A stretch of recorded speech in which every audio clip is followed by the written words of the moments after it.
An unknown voice in the dark night said that from today his new name is Zero, and the embryo organization is his new home and new homeland, and he must also forget about his past. The guy must become the most dedicated member of the organization, and to do everything in the interests of the organization. He has nothing to hide from them, and his only task is to carry out the orders of the organization. A guy chained to a chair must be ready to give his life in the name of the organization. The unknown doctor told the test subject that even if he becomes a scarecrow, he must carry out any assignment. A girl with red hair standing next to the doctor asked to answer her question. She asked to tell her name. The experimental guy opened his eyes and thought about who he was. His name used to be Stan. Before he was transferred here, he was a game booster. In a past life, Stan sat at the computer and told his boss on the phone that he would upgrade him to platinum without any problems. He was that godless booster, and, on the one hand, he did this to feed himself. On the other hand, Stan did it because he loved to play and win. A strange little elf suddenly approached his in-game character with a book and asked him to stay. The elf introduced himself as an electorate reporter named Henry, and he was eager to do a quick interview with the guy. Stan smiled sweetly and agreed to give a short interview. Henry was surprised that the guy agreed to this so easily. Never before had such a mysterious fighter agreed so easily. Suddenly his thoughts were interrupted by Stan waving in front of the elf's face and asking what he wanted from him. Henry opened his book and began his interrogation. He said that Stan took 47th place in the current tournament. And as you know, those who took the first 100 places are the strongest and most qualified participants. And he would like to know if he has any plans to join the military service. To the guy's surprise, Stan answered very briefly. He answered no. Henry was wondering what was the reason for the guy's refusal to join the military service. Stan replied that this was a secret, and now he needed to talk about a completely different thing, and only then talk about plans. The guy approached the cameraman so that his face could be better seen in the frame. Suddenly Stan greeted everyone and began to advertise his booster services, saying that he could easily earn them currency and boost them. Before he could finish speaking, Henry shouted that boosters were prohibited by the moderators, and they couldn't show it on air. Stan was disappointed that again he was unable to make free advertising, and Henry understood why there was no information about the player before. Stan from the real world took off his virtual reality glasses. He didn't understand what was wrong with boosting because he was better than any pro player. This year the guy boosted more than 10 accounts, and he even managed to get into the top players. The game in which he boosts is called Star Sea and more than 10 million people play it. You can get to space, Earth and other locations of the vast starry sea using virtual reality gaming devices with which you are completely immersed. Being one of the very first testers and later a fan of this game, Stan spent more than 10 years in it. Every task, every location, and even the location of the smallest crystals is more real for Stan than the dull world outside. The guy was distracted from his thoughts by the phone, in which the boss issued a new order. Stan saw that it was an order for a newbie and considered it easy. It's time to get to work and not complain about life. Then he thought that this new life would be simple and boring. Stan moved into the virtual world, where a voice was heard saying that this was the 24th test sample, and he was being injected with a serum called Valkyrie. Reaction: after 2 minutes 46 seconds, the sample came to life. Stan heard strange sounds of a siren, and for some reason the guy smelled something burning. His head was just pounding, and the guy didn't recognize the place he was in. It didn't look like the usual place of resurrection. Suddenly Stan saw a scientist who shouted that the sample had come to life, and that it was urgent to inform Mrs. Hell. The scientist took the radio and ordered the guards to come and immediately take control of the sample. Stan was surprised that the guards showed up. This was a slightly unusual start to the game. The guy didn't understand what was happening, but he knew for sure that it was better to run away from here as quickly as possible. However, the hero did not have time to escape because one of the guards hit him with his plastic sword. Stan blocked the blow, but there was something wrong here. For some reason, he felt 100% pain, when the limit is 40%. In such a situation it is worth disconnecting from the game as soon as possible. However, before he had time to pass out, they hit him again right there behind him, and this time the guy was taken under control. Stan woke up in a metal chamber, his hand still itching from the previous blow. Stan was angry because he paid the developers $300, but apparently the game broke again. But since it's a new account it's easier to start over. But when he called the system, the guy couldn't believe his eyes. There was no exit button, only information on the player's characteristics. Stan was a commoner with minor injuries who had the ability Focus, which allowed him to learn 10% faster and create items. It was also written there that Stan is an NPC model of the first version, and there are 358 days left before the opening of the game. The guy ended up 10 years ago. Behind the system, the guy saw a mirror in which his game character was, whose face was exactly like Stan's in the real world. And then he realized that he had moved. Stan had moved completely into the starry sea. At that same second, the door to his metal cell opened, and he saw the silhouettes of people. A red-haired girl stood in front of him and asked if the guy was the test sample. She introduced herself as Hell's leader and said that if he tried to escape again, he would die. Stan recognized her as the Scarlet Cobra Hell, the boss of the Rookie Killer version 1.0, nicknamed Sister Destroyer. Hell, meanwhile, ordered the soldier to send the hostage for a blood test. She wants to see the results right now. The hero was lifted from the floor and taken for tests, and he kept thinking about where he was. Hell was the lady of the aquamarine star, and judging by the costumes of the local guards, Stan realized that this was the embryo organization of the initial versions of the Star Sea. Now he understood where he was. This was Valkyrie's laboratory, where a plan for the development of super-strong warriors was created. An insane organization whose goal is to destroy the government. According to the script, he is supposed to be brainwashed and then sent to the battlefield like a mindless piece of trash. This is a really shitty start.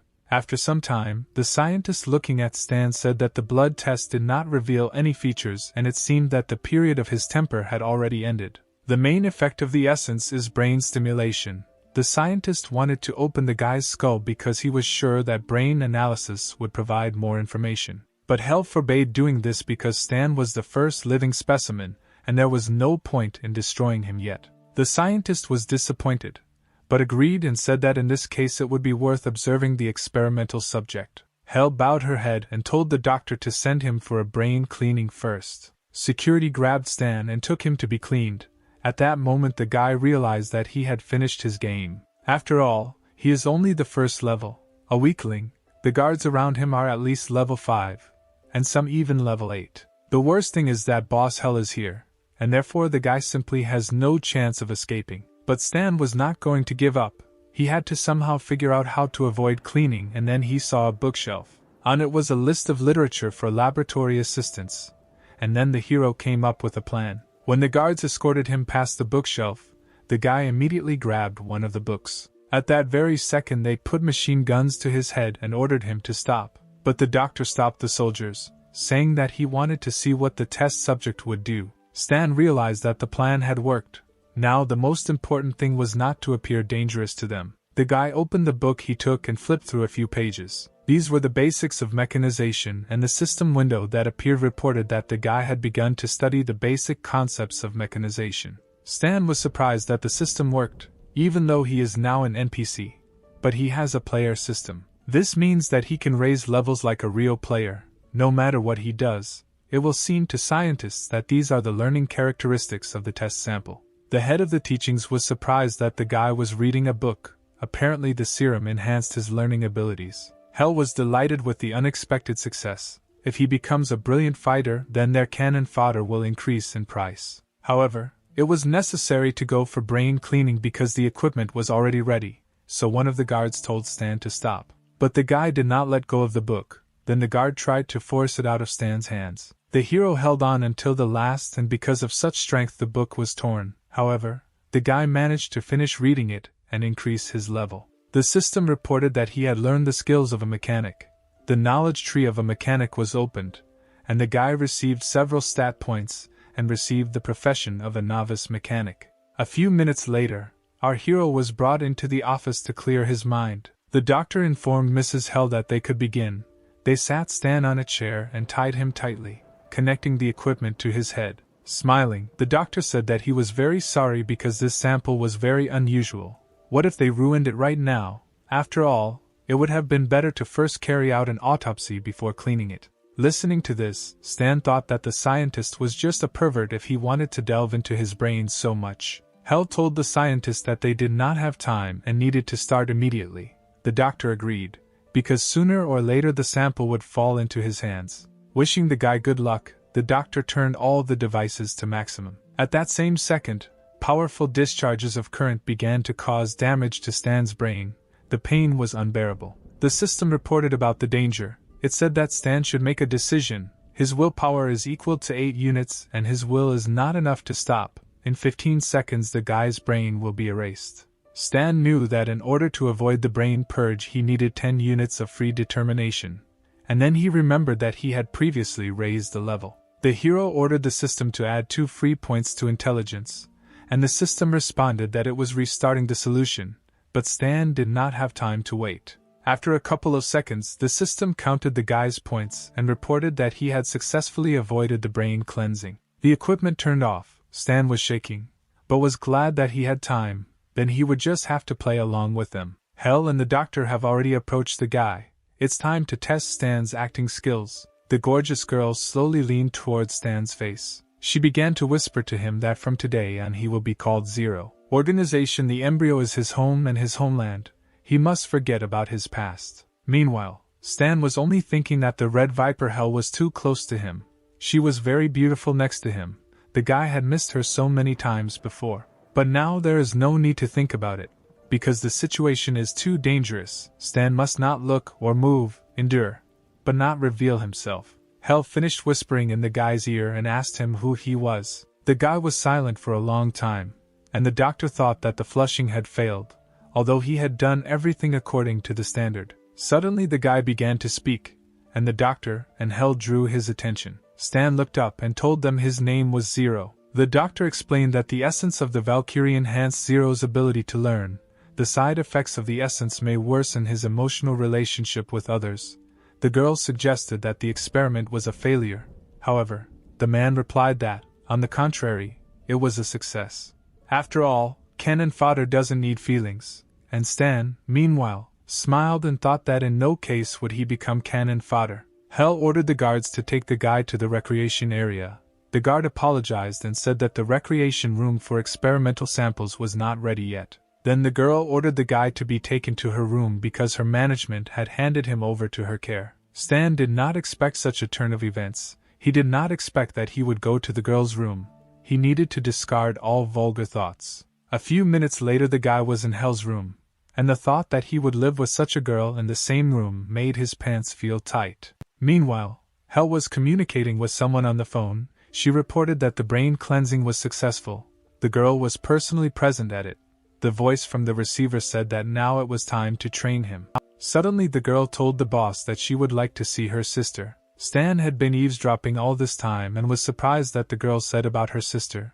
But a little later he remembered that Hell had a sister. The voice from the receiver said that their agreement was not like that. She was allowed to visit her sister once every 2 months. There was no need to cross the line. Then the boss hung up, and the girl was shaking with rage. Stan noticed this and sympathized. Suddenly Hell hit the wall, splashing out all the pain and rage on her.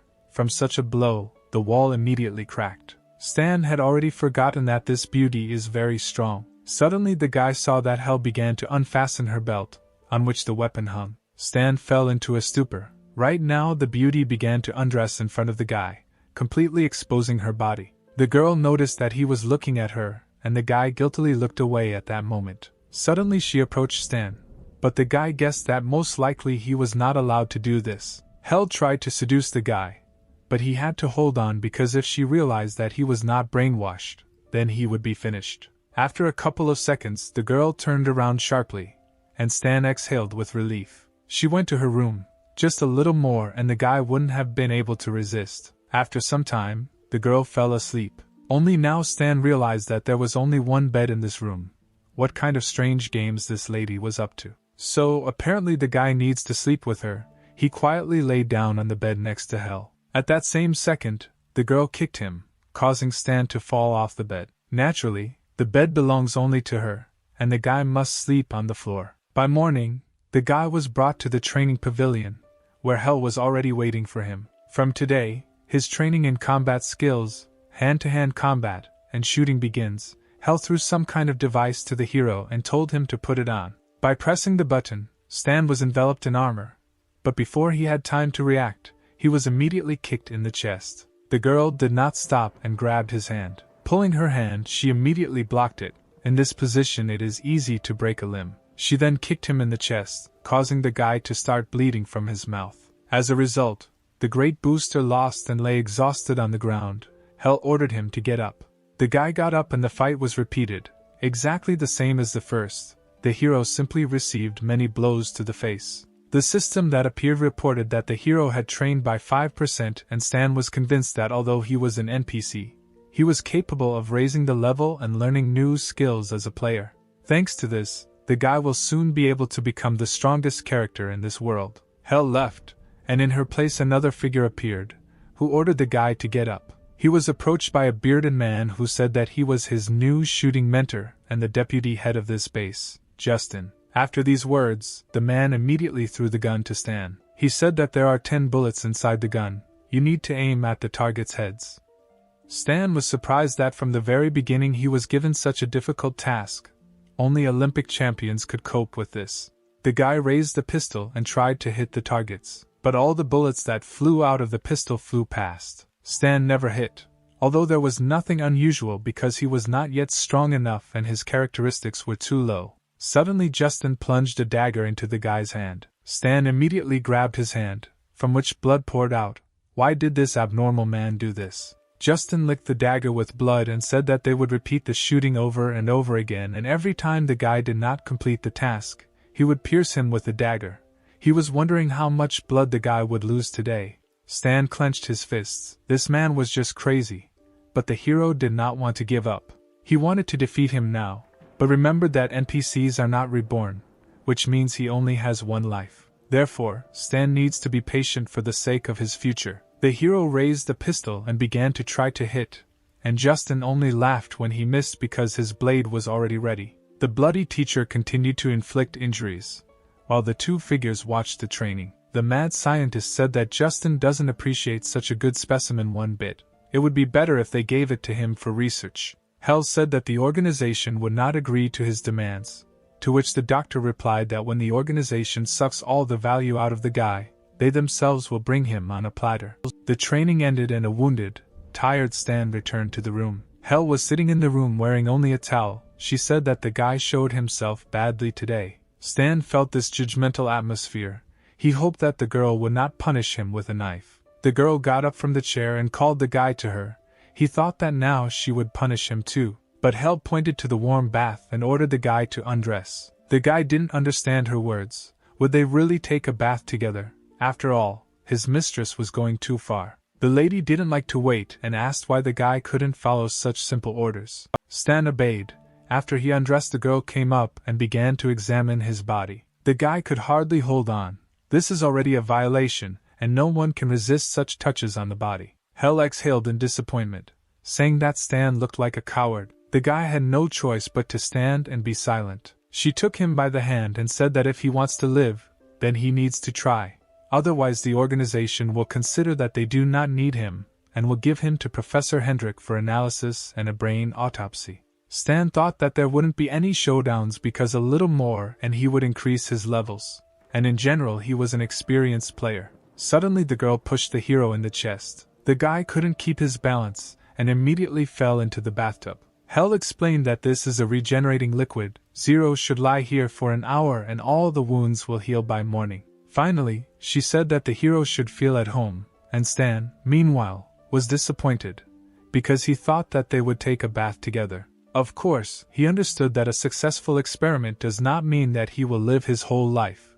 The embryo will continue to make new samples and conduct experiments. Stan understood that he had little time left. He needed to become stronger as quickly as possible. The next day, Professor Hendrik walked through the laboratory with Hell. He said that tomorrow he would go to management and ask for permission to dissect Zero. He did not think that he would be refused this time. Hell objected, saying that the organization had already rejected him last week. The professor should wait. The scientists did not understand why they needed this garbage. Or the girl had already become accustomed to the sample. Or maybe she even developed feelings for him. Hell cast a cold glance at the scientist, saying that this was impossible. Then Hendrik advised him not to mind his own business. He himself knows perfectly well what he should do. A little later, Hell was having dinner in her room. She told Stan to leave this gun alone. It was ruined and it was better to throw it away. The guy still pretended to be dumb and incomprehensible, looking at the lady. The girl continued to say that you shouldn't treat him like your child. Unusable things are trash, and it's better to throw away trash. And if Stan can't grow up, he, too, will be thrown out like unnecessary trash. Suddenly Zero began to speak his first words. He told the girl that he had fixed it. The guy realized that disassembling objects could bring him experience points. It's a pity there aren't so many of them. But if he gets even more mechanisms. Hell was surprised that the specimen was able to repair the gun. The next day they left the bunker on the street. Mrs. Hell was holding a pistol in her hands. She wanted to check the functionality of the device. The nearby bushes began to move and the first targets appeared from them, birds, which were immediately killed. Hell said that she informed the head about this. They gave permission to enter the armory. If the guy liked to delve into mechanisms and weapons, perhaps that's where he belongs. Stan thought that assembling and restoring mechanisms would allow him to earn experience. And this is what he was missing. He could only dream of the possibility of getting into the armory. Towards evening, the hero and his mistress arrived at the military weapons depot. The girl brought the guy and explained that this was the warehouse of the local base, and all their weapons were here. The guy was amazed by the embryo's combat training. There were a lot of weapons here. Stan was looking forward to gaining a huge amount of experience. The girl saw the guy's smile, and said that she remembered that book on mechanization that Zero liked. So she found him some more of these books. The hero can read whenever he wants. But now she needs to go. After some time, the girl returned to her room and began to undress. However, Stan was already sitting in the room, which angered Hell. She was annoyed that he had returned here. The guy pretended that he didn't understand why his mistress was angry. The girl said that they had prepared a rest room for him in the armory, and now he would live and sleep there. Besides, he was a man and it was inappropriate to live with her. She pointed to the door and ordered the guy to get lost. Stan was upset that his life together with the beauty ended so quickly. From this day on, he will study in the mornings in the training pavilion. Hell will be waiting for him there. Suddenly she stopped him and handed him a pistol. She told the guy to take it for himself because he fixed it, and now he is his. After that, the girl wished good luck to the sample, and he went to the warehouse. The girl also turned around and walked towards her room. At that moment the guy stopped. Hell turned around and asked the guy to survive. Our hero returned to the weapons ammunition depot and immediately began to study weapons. Every time he repaired or studied mechanisms, he gained experience points. Then the system offered to spend 200 experience points on the profession of a novice mechanic, and he agreed. Stan was happy that he was developing very quickly. In 2 days he received the 3rd level.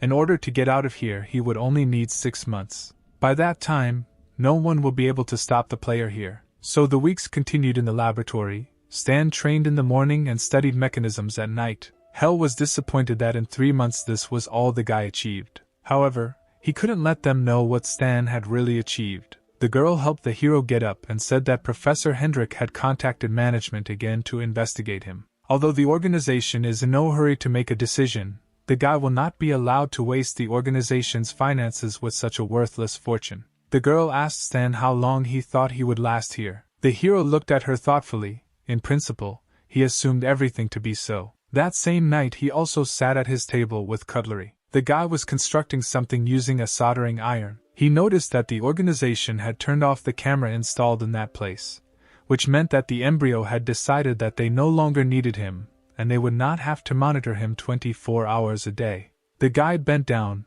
and pulled the heavy box closer to him. In the box was his pistol, which Hell gave him, only it had already been improved. Right now, dismantling mechanisms brings almost no experience.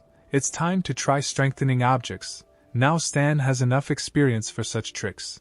Although he improves items, they need to be returned to their previous form, and you cannot let them know about his skills. Suddenly someone knocked on the door, and Stan became alert. The guy immediately hid his pistol and spare parts for it. A red-haired guy entered the door along with his associates, and said that the organization was disappointed in him and starting today, funding had been reduced by 80%. The clothes said 001, which means this was the second specimen to survive after 0. The first number said that he heard that this guy is the same exemplar created before him.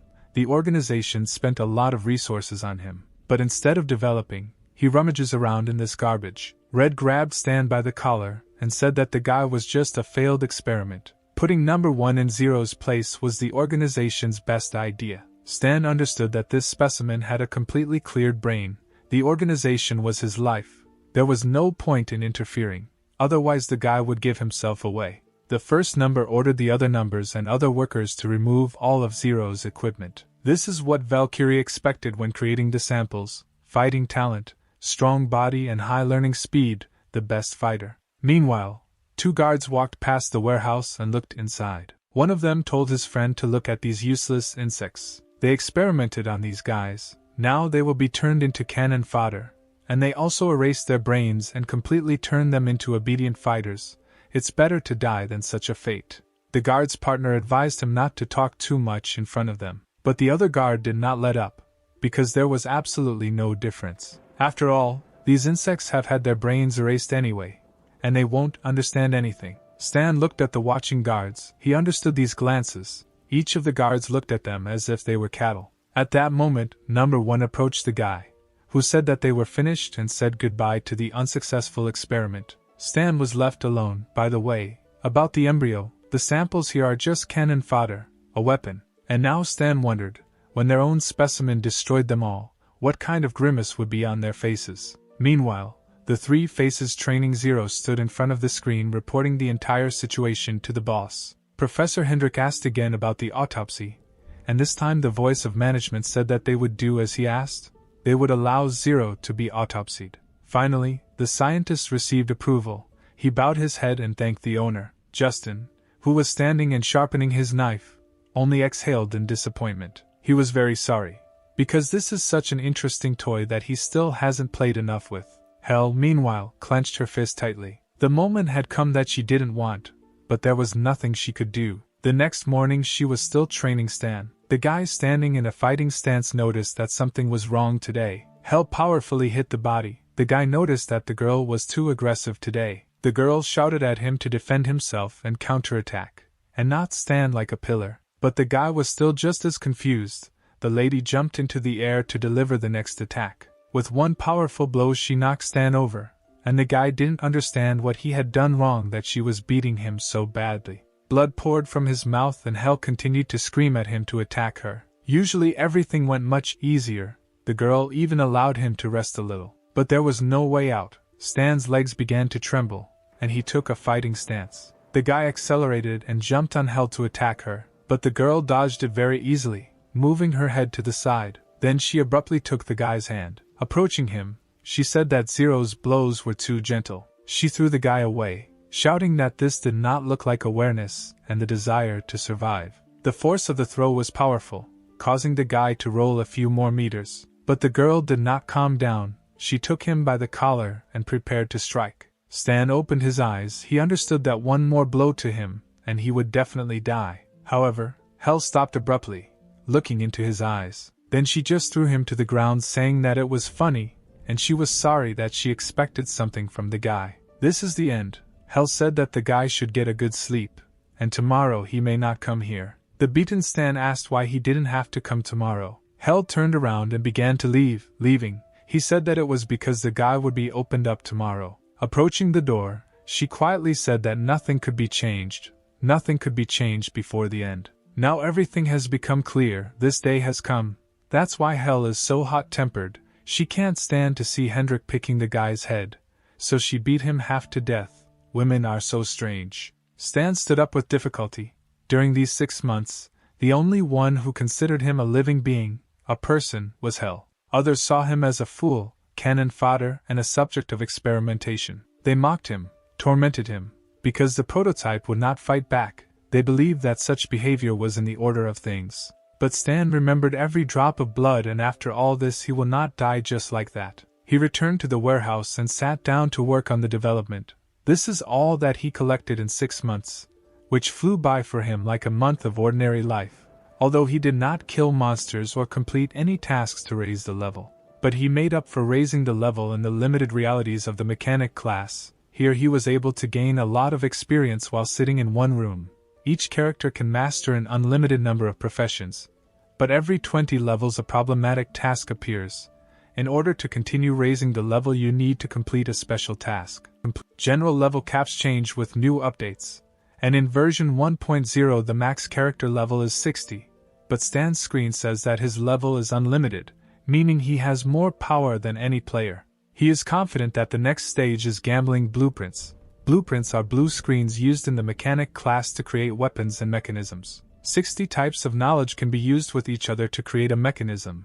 Each combination contains many drawings, but after combining knowledge, only one direction of creation can be studied at a time. Some blueprints have prerequisites, so when merging knowledge, it is unknown how many blueprints you can get. But even when merging knowledge and experience, the player loses points in any case, because there is a possibility that another drawing will be created, which is why the stage is called Gambling Drawings. Stan performed his first merger and received a blueprint for a hang glider, which he threw in the trash. The next blueprint created was an artificial killer hand, but the guy considered this drawing useless. He needed something much more powerful. Stan was starting to get nervous because the experience points would soon run out, and he still hadn't received the required drawing. There was one more attempt left. The mechanic launched the system to create the last drawing. The system said that the merger was successful, and then Stan realized that this was what was needed. The guy created a lightweight exoskeleton that made him half robot. Now the leaders of the organization will learn what it means to cultivate their own enemy. A combat helicopter appeared above the laboratory and was already preparing to land. Hell, along with the first and other samples, were already waiting for the flying transport. The helicopter landed and a squad of fighters came out. The team captain introduced himself to the girl and said that his call sign was Silver Blade. The girl didn't bother for long and said that let them do what they were supposed to do. There was an SUV in the garage, and she would take the helicopter. There was no need to waste her time. Every 2 months Hell leaves the base. Today she left early in the morning. Now she is not at the base. If she were here, then Zero would have a hard time. But now the time has come. Stan prepared and endured all this time for this day. The day has come when the guy will get out of this prison. Professor Hendrik came for him.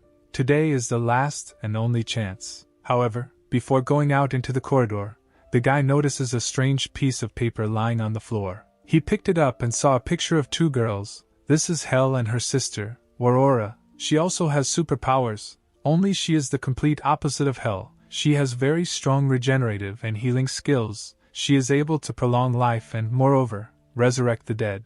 At the end of the game version 1.0, the embryo created a huge amount of essence from Aurora's body. This angered Hell so much that she began to destroy everything. At that moment she was nicknamed the Goddess of Death. Suddenly, a system appeared in front of the hero, offering him a task, which stated that the embryo campaign is a bloody organization. No one knows where Hell came from, but whether she is loyal to the group is also not clear. The guy got a clue and he should continue the investigation.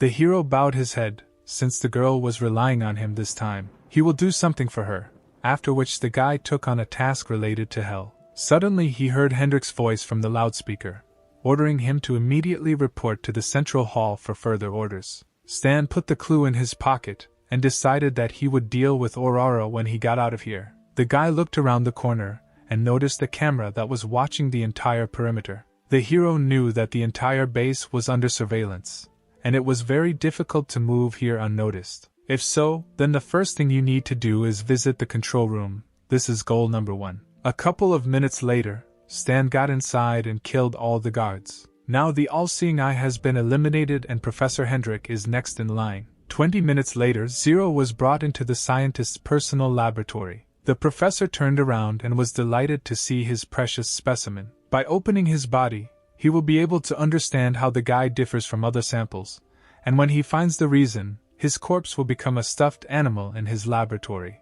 The professor began to prepare the instruments for the operation. The first sample brought back pleasant memories to him. However, Stan was already standing behind him and quickly dealt with the guard. Sensing something was wrong, Professor Hendrik turned around. He saw a dead guard. This was impossible. A specimen with cleared brains cannot kill their people. Stan, stained with the soldier's blood, put his hand to his head and smiled and saluted the doctor. Hendrik did not understand what had happened.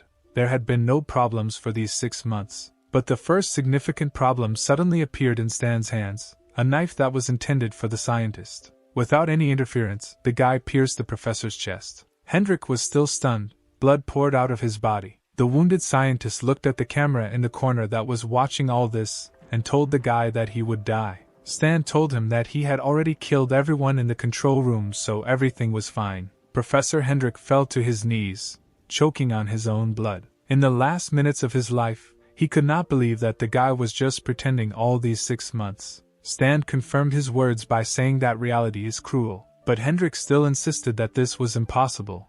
The sample could not deceive everyone. Stan smiled, he raised his knife, and said that nothing is impossible in this world. He then delivered another finishing blow to the professor which cut his back. The mad scientist did not understand how this was possible. He was its creator. These were the last words of Professor Hendrik. The rebellious Stan stood and looked at the dying doctor, the first target eliminated. A couple of minutes later, the hero took off the clothes from the guard who brought him. He also took Hendrik's keycard.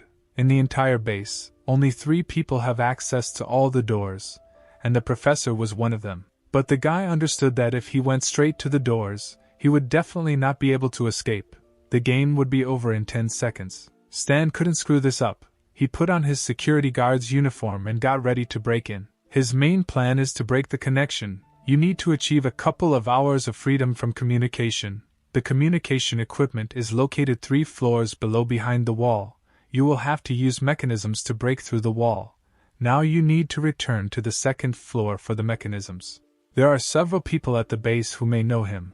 Hell, number 1, Hendrik and Justin. The first 2 are not at the base, and the 3rd is dead. Others won't even notice him, but only if he meets Justin. Suddenly someone put their hand on his shoulder and asked what group the guy was from.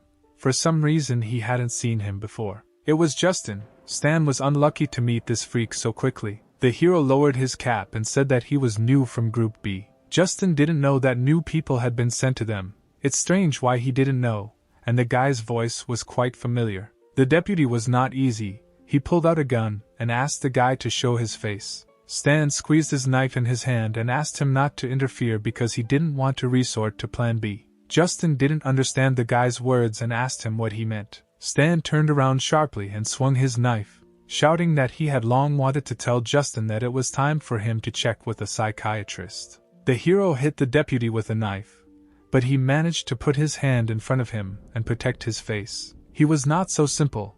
Justin immediately realized that it was Zero. Other guards also did not stand aside. They opened fire on the enemy. Stan calculated the plan on the fly. In 2 seconds he could reach the machinery room. It will take Justin 3.7 seconds to recover from the blow. 3 guards won't be able to harm him in 4.2 seconds, and help will arrive in 25 or 35 seconds. Stan ran into his room with lightning speed, where the improved mechanisms were hidden. Justin was surprised that the guy decided to hide in his room because this is the worst option for him. He approached the guy's room along with the guards, saying that the guy was too gentle. However, suddenly they felt a strange trembling. The tiles from the ceiling began to crumble little by little. The door to Stan's room opened. Justin was ready for any challenge, but inside the open door, he saw a core emitting pure energy. Stan jumped out of the door, and everyone who was in his way scattered in different directions. The guy was wearing a combat exoskeleton that covered 50% of his body. Justin didn't understand what kind of device was currently on Zero, and Stan was already approaching his sworn enemy. He told Justin that it was time to die. A powerful mechanical fist struck the laboratory deputy in the chest. Justin immediately felt this pain running like goosebumps all over his body. A mechanical blow pierced his chest. Justin did not believe that this was really happening. With a merciless look, Stan took Justin's heart with his mechanical hand. Then he simply tore the heart out of the shooting teacher's body. Such wounds cannot be healed. Another villain lay dead on the floor. The second target was eliminated. Over the course of 6 months, Justin stabbed Zero 420 times. The guy would like to hear how he felt when the deputy suffered punishment for his atrocities. But it's a pity he won't be able to answer. The guy left and security arrived seconds later to find the deputy dead. One of the guards tried to contact the control room, but the attempts were unsuccessful. Then he ordered a report to Dr. Hendrik. But the voice on the other end of the radio said that another group had discovered the dead body of Professor Hendrik. The units were ordered to find the enemy. Lethal fire was allowed. All groups must disperse and look for the attacker. The group that heard the order tried to enter the armory, but an explosion occurred from there. The guy on the other end of the radio was trying to contact them to find out what happened there, and what that sound was. However, no one could answer him anymore. Suddenly someone came up and lifted the radio. Stan said that part of Group C died from severe wounds. They blocked the target in the laboratory. The guys managed to shoot him. They urgently need to send help here. The voice on the other end of the radio said that the group was on its way and would arrive soon. After 20 seconds, the group arrived at the scene and began running inside. However, no one noticed the small rope that was stretched near the door. The rope led to the planted explosives, and right now someone touched it. Stan ran forward and heard an explosion behind him.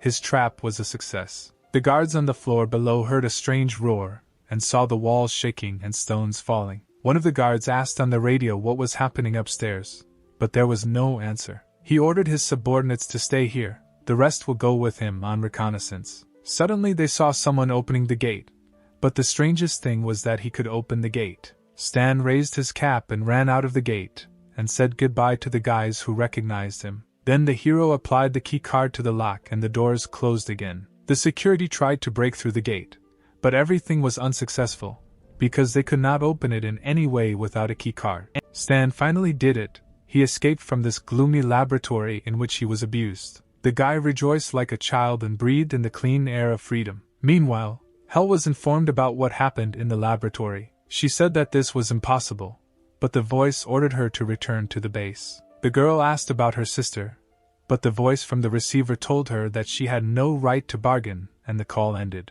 At that moment, Hel realized that Zero had just been pretending all this time. Soon night fell, and our hero remained unnoticed. The squad pursuing Stan stopped because the car couldn't go any further. They decided to go on foot, knowing that the guy couldn't get far. One of the Falcon squad did not understand why they were sent for the sake of one sample. One got the feeling that they were not considered people. The commander answered him that the detachment had not had any assignments for a long time. This was an excellent reason to warm up. Then he gave the order to catch this dog, and the one who did it first would receive half a day of rest. The squad went in search, and Stan, meanwhile, was nearby. The guy was sitting behind a tree. He saw that 3 cars were following him. Under the cover of the night it would be difficult to detect him. But suddenly a large caliber bullet flew towards the guy with lightning speed. The bullet immediately pierced the tree behind which he was sitting, miraculously not hitting it. She slightly touched the exoskeleton. The guy realized that he had been discovered with the help of night vision devices.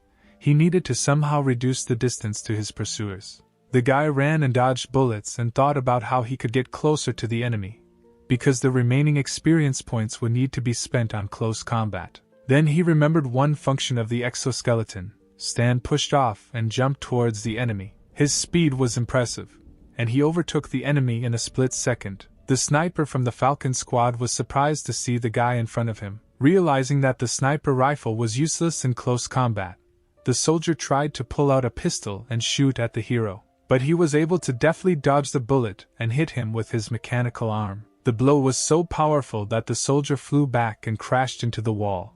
His ribs were broken and he died on the spot. The system reported that Stan earned 1,500 points for killing a soldier from the Falcon Special Squad, and he also received 3 hand grenades for this. A special squad that discovered the enemy opened fire to kill. Stan dodged and immediately decided to take advantage of his new acquisition by throwing a grenade at the enemy. An explosion occurred, and the fighters who attacked the guy were immediately defeated. The system reported that the guy destroyed 2 more fighters and received 3,000 points for this. Other members of the squad decided to throw a grenade at the hero to blow him up on the spot. Another explosion thundered, but this time from the direction of the forest where Stan was standing. When the smoke cleared, they came closer to see if the target was hit, and it seemed they succeeded. But that wasn't the end. Stan pulled his robotic arm out from behind the tree and fired it at his enemies. The commander shouted to the squad to go to cover, but they could no longer move from their wounds. Stan, sitting behind a tree,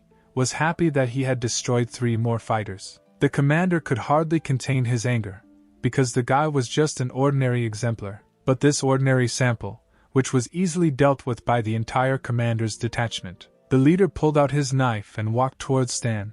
The guy killed the wrong people today. Stan, meanwhile, was checking the system. There was almost no armor, no ammunition either. His strength would soon run out. This battle needed to be ended as soon as possible. Suddenly he heard footsteps and saw the last surviving fighter approaching him. The commander waved his knife and jumped at the hero, but Stan dodged in time by crouching. Then he placed his robotic leg on the tree and pushed off. The guy easily managed to knock down a powerful opponent to the ground. Nobody wanted to retreat. The guys continued to fight lying on the ground. The commander then placed his foot on Stan's chest and pushed him away from him. The hero barely got to his feet, leaning against a tree. He realized that it was hard to fight with the commander. The commander said that because he underestimated Stan, his guys died, so he will not be able to live peacefully in this world. But before that, he must send this sample to hell with his own hands. The commander of the Falcon squad accelerated and again jumped at the exhausted Stan, waving his knife. The guy had no choice but to put a block with his robotic arm, into which the knife entered. The mechanism began to spark, and the knife stuck tightly in his hand. The commander pulled the knife and tried to pull it out of Stan's mechanism, but to no avail. Taking advantage of the pause, Stan punched the man in the face. The fighter fell to the ground along with the severed part of Stan's mechanical arm. Nevertheless, the mechanical arm beat very powerfully, and the resulting damage caused damage to the captain's brain, and he died. However, Stan's exoskeleton completely collapsed, but he still has a drawing, and when he has the material, he will be able to create a new one. Embryo's help will arrive soon. We need to leave. This forest looks vast and Stan didn't know where to go. First you need to find the place where people live, create a map and move on.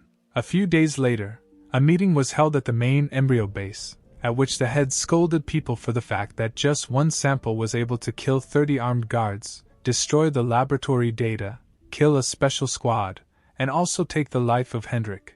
In the end, he still managed to escape unharmed. The leader did not want to listen to all these fairy tales. The subordinates said that the Valkyrie serum introduced into the body of Sample Zero led to side effects that they could not predict. He received a talent for mechanization and an incredibly high level of intelligence. The leader guessed that the brain cleaning did not affect him, and the frightened subordinate confirmed his words. The Zero sample did not show any anomalies for the first 6 months. Perhaps he was pretending, but in fact he was developing an escape plan.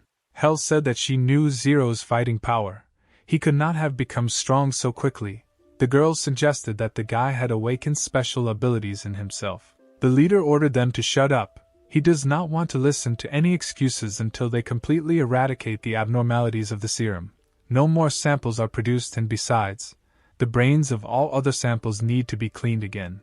The first number who listened to all this became angry because the leader questioned his loyalty to the organization. He came forward and said that he was ready with his guys to lead a squad to destroy Zero. The leader slowly lit a cigarette and agreed to this proposal.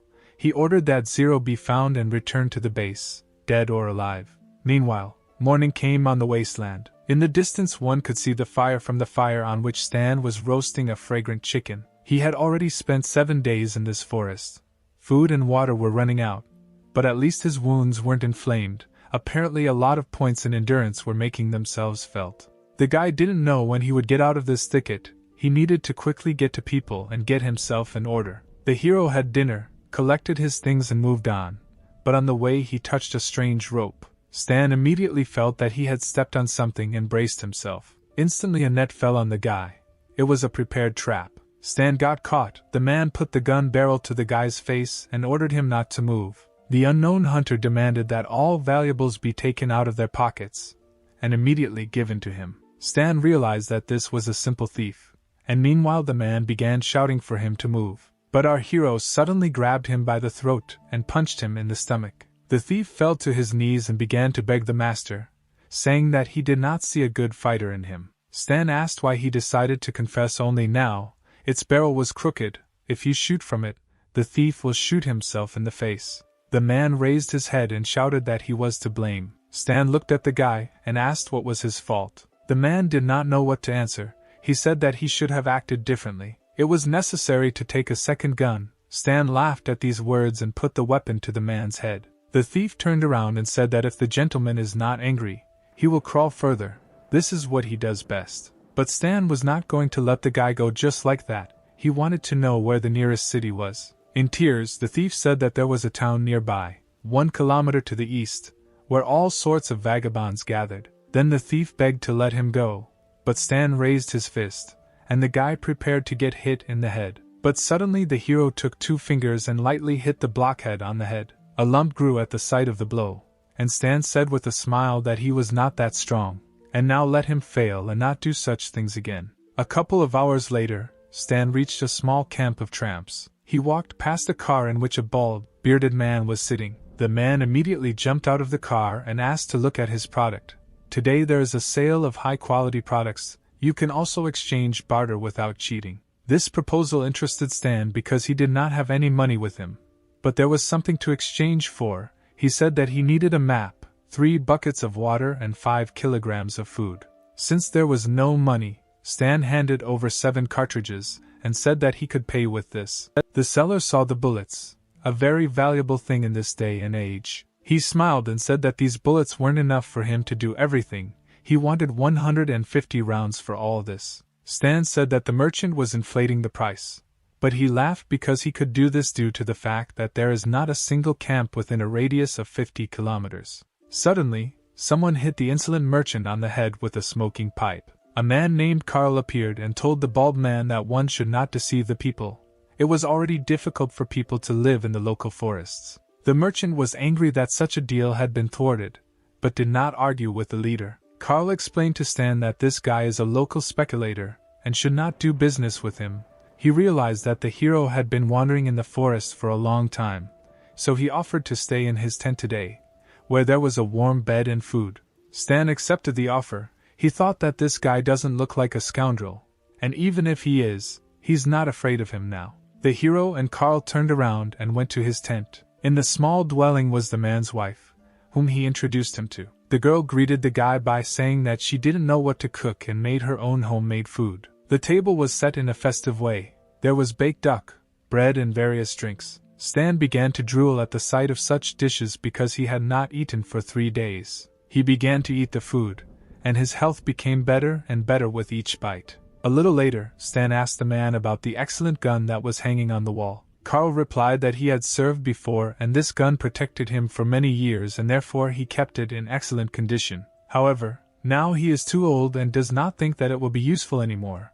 His homeland was absorbed by a large country after the truce. The embryo collaborated with 6 states and supplied them with weapons, making the wars bloodier. But what Carl definitely doesn't want is to fight again. He likes the calm, measured life that he has now. After talking, the heroes went to bed, and early in the morning Stan got up to leave. Stan noticed the thief and asked Carl if it was his son. He replied that it was just his nephew, whose parents died in the war. The hero told Carl that yesterday this guy returned late, and that's why he sent him to sleep in the car. After saying goodbye again, Stan left the camp. He hoped to meet Carl again. Carl also hoped to drink a bottle next time, and the residents of the small town watched the hero go. A few hours later, combat vehicles appeared in the surrounding area. The subordinate reported that this was the only camp within a 50-kilometer radius. Apparently Zero was here. Carl and the merchant were carrying boxes of supplies when suddenly they were called out. The first number stood in front of them together with the embryo fighters.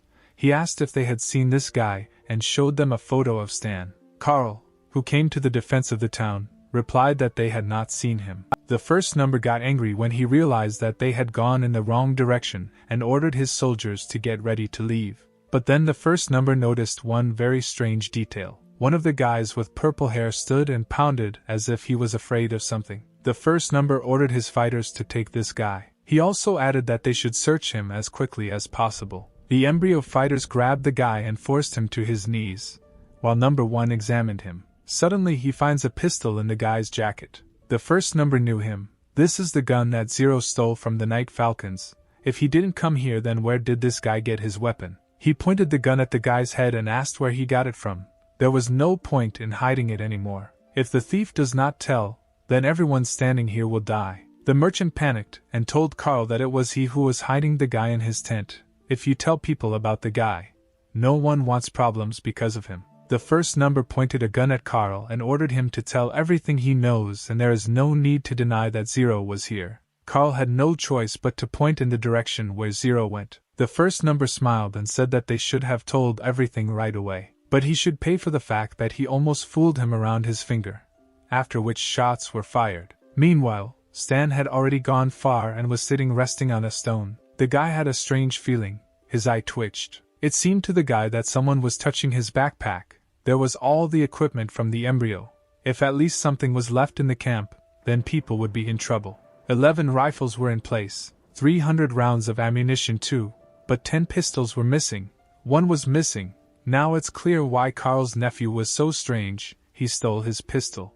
An hour passed, and our hero arrived at the camp where he had been earlier. But it was already too late.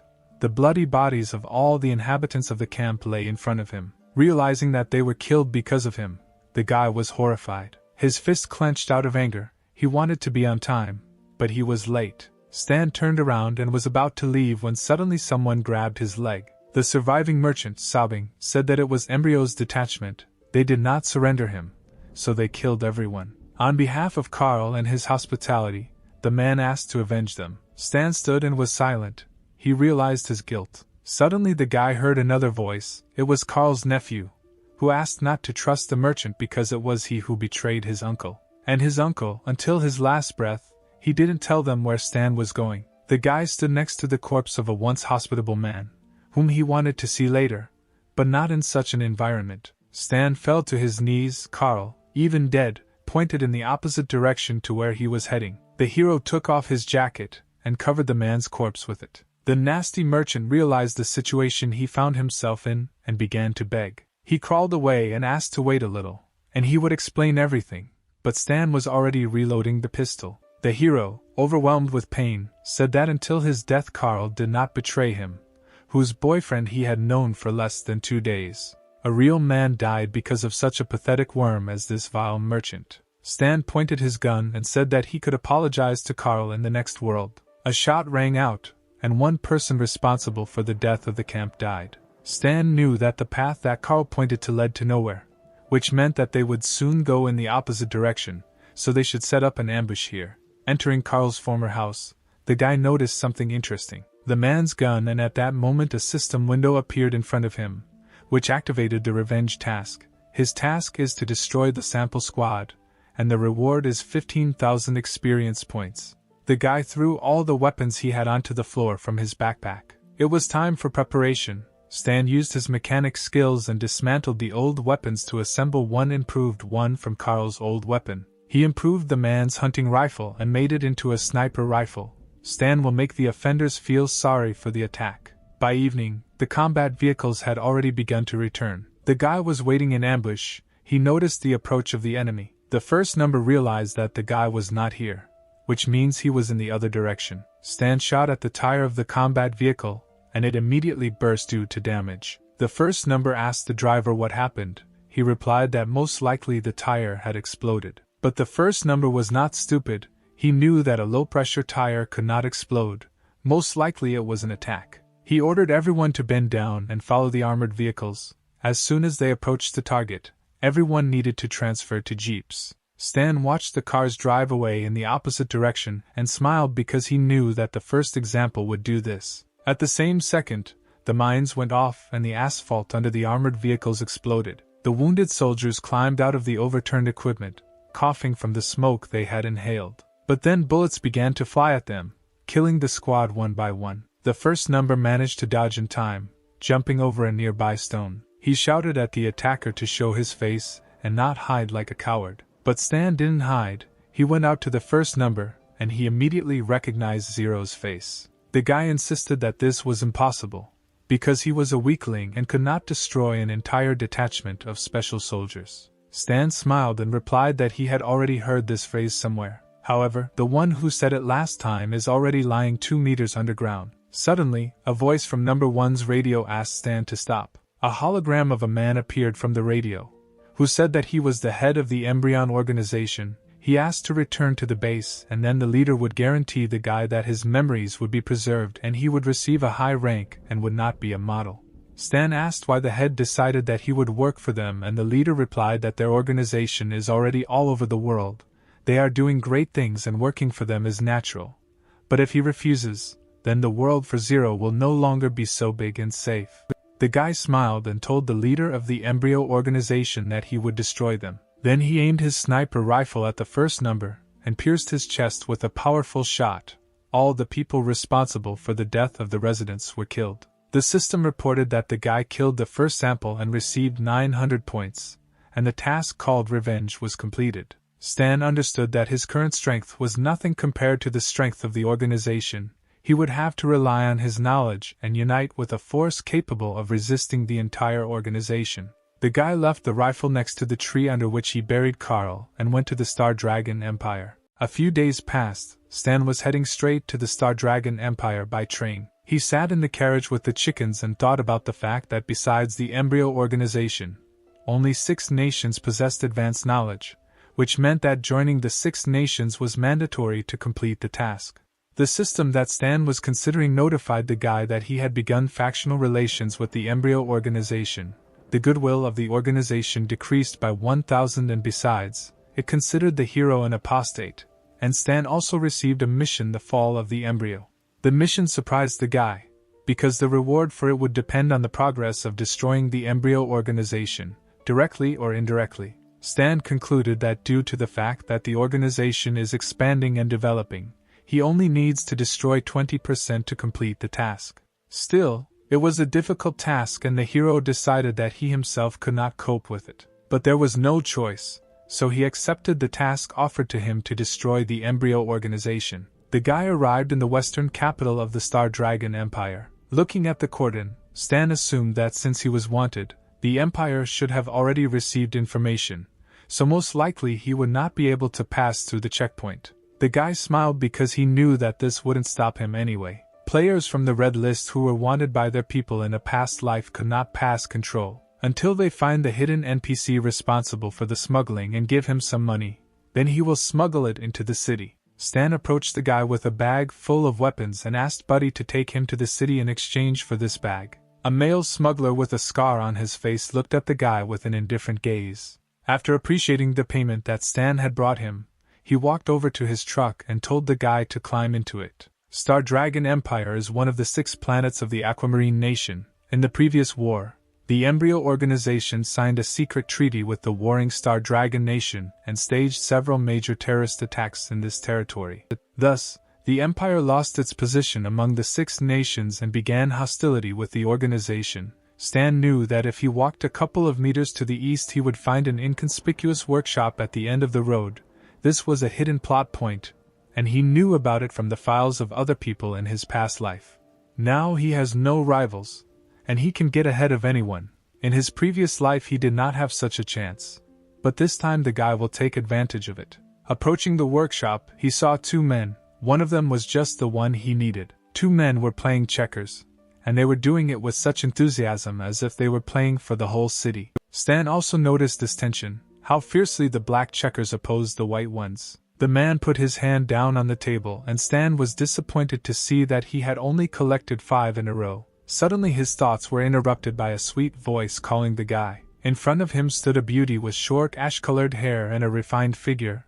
The girl asked if the guy needed to fix something. Stan was surprised that he saw a girl here, because he had never noticed her here before, and the hero also thought she was quite cute. The guy asked the girl if they accepted students. The nice mechanic smiled and said that of course they accept people who are ready to learn something new. She grabbed Stan's hand and told him to come in or he would freeze. This phrase surprised the guy. Does this mean sunstroke in their dialect? The hero had no choice but to go inside. The girl took out a mobile terminal and said that it had long been broken. This was a test. If Stan could handle the repairs, then he could stay with them and train. But suddenly the voice of an old man who was playing checkers asked the guy to stop. He asked the hero why he was applying as an apprentice. The old man's gaze was suspicious. Stan panicked, thinking that the old man found out who he was. But he needed to calm down and collect himself, so the hero told him that he was just looking for a job. The girl supported the guy by telling her grandfather not to pick on Stan, because finally they will have a student. There is no need to scare him, she already has a lot of work. Having interrupted his game of checkers, the grandfather slowly stood up from the table. The old man folded his hands and said that he was the owner of this workshop and if the guy wanted to work here, he first needed to pass his test. Stan became wary. He asked what test his grandfather had prepared for him. The grandfather barely smiled, saying that at least the guy is not a coward. Well then, listen carefully. In 3 hours you must make a mechanical prosthesis for this man. If he likes you, stay. The stranger was not happy that he was being dragged into this, and Stan, looking closely, recognized the man. Grandpa, just planning and drawing can take several hours. It's impossible, the sweet girl shouted. Alice, don't interfere. He must show something worthwhile if he wants to work here. If he's chickened out, get out before it's too late. Stan answered the old man that he was not afraid and accepted his challenge. The girl thought that the guy had gone crazy because it was impossible to make such a mechanism in 3 hours. The hero went to the workshop. On one of the shelves he looked for tools. Yes, it seemed impossible. But our hero had his own secrets. Inspired, Alice asked the guy to tell her about his plan and suggested that he make a drawing together to save time. Stan thanked the girl and replied that he didn't need a drawing because he had already thought everything through in his head. What, did you come up with such a complex drawing in your head in just 2 minutes? An old man approached the guy and told him not to boast in front of the girl. After all, it is unrealistic to think through a drawing completely in just 2 minutes, even for such a professional mechanic as him. The old man considered the guy's words nonsense, but Stan simply replied that he would see everything with his own eyes. The test began and the sounds of hammering and clanking metal were heard throughout the workshop. The old man thoughtfully watched the hero's work and tried to understand what he had come up with. The guy assembled his hand piece by piece and his prosthesis was already beginning to take shape. The owner looked at the components and was surprised that there was not a single superfluous element. Could he really think it all through in his head? The old man tried to talk to the guy, but Alice interrupted him, asking her grandfather not to disturb him. The hero assembled the hand piece by piece, screwed in the fingers and wires, and after a few hours the prosthesis was ready. Having picked up his creation, Stan turned to the owner and said that his mechanical prosthesis was ready. The old man couldn't believe his eyes. He really was able to do it. In just 2.5 hours he made such a complex mechanism. Stan brought the prosthetic to the man and helped him put it on his arm. Having secured the mechanical prosthesis, the man began to examine it and clench his hand into a fist. It's so flexible, just like a real hand, and very smooth. It doesn't rub the skin at all. I really like it. If you like it, take it, Stan said, and the man hurried to get dressed, saying that he would owe him. These are my materials, and you owe me, not him.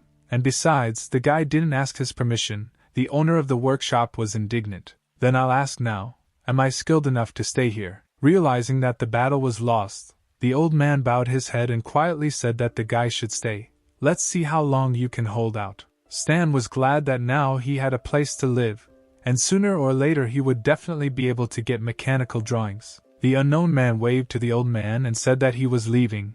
The owner told him to leave quickly and not come back. Stan closed his eyes. Here he could finally increase his level and relax. After some time, an unfamiliar man approached the car, where he was met by a servant, who was delighted to see his master return. He kindly handed the phone to the man and said that he was calling. A man with a mechanical prosthesis got into the car and said to inform intelligence that the wanted Zero had entered the western capital. On the other end of the line, in the 13th Division of the Star Dragon Territorial Strategic Defense Headquarters, a man was talking to a girl about the news he had learned. He is a deserter, wanted by the embryo, with a $150,000 price on his head, which means he is either a genius or extremely capable. The threat he poses cannot be assessed. It is necessary to provide protection to the informant and hide his presence in the western capital from the embryo's spies, network monitoring group, intercept all messages mentioning Zero's whereabouts. Do not let the information leak. The guy didn't waste any time and first of all he headed to the Clow landfill, hidden from prying eyes, near the 7th district. The head of the gray zone of the 7th district, Leopard, asked what was needed from him and why the guy was looking for him. Stan held a gun that he stole from one of the guards and said that it didn't matter who he was, because Leopard wouldn't mind working with him. After all, the arms trade is now profitable.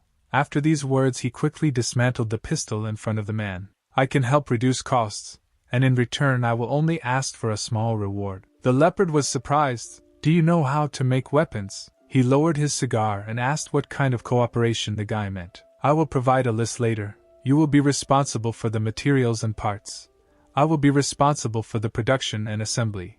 I will work here 2 hours a day. I want $230 per gun, and I can take any mechanical junk I want. Leopard replied that since all the materials were his, he could only pay $150. Hearing these words, Stan simply turned around without saying a word and walked out. Wait, I agree to your price. Stan raised his hand as if he was waiting for this answer and told the man to prepare the equipment and materials because he will return tomorrow. The guy understood that the production of mechanisms costs money, and the salary from the workshop will not be enough, so he is forced to make this deal. He also understood that the 13th Division would easily guess that he was working for Leopard to earn extra money. Since they knew how skilled a mechanic he was, they would come for him sooner or later. Evening came, Stan rummaged through the junkyard in search of the spare parts he needed and returned to the workshop. Alice asked the guy where he had gone, and he replied that he was at the landfill. In a landfill, this place is quite dangerous. It's better not to go there too often, the girl worried. Stan heard Alice's words and said that he would be a little more careful. The guy went up to his room, threw off his bag and washed his hands to go down to eat. He was thinking that completing the task to increase level 20 requires mastery of 5 mechanical bases. But he still doesn't have a weapon base and a book of basic materials. Old Man Lou, that's the owner's name, must have the whole collection. He needs to ask him.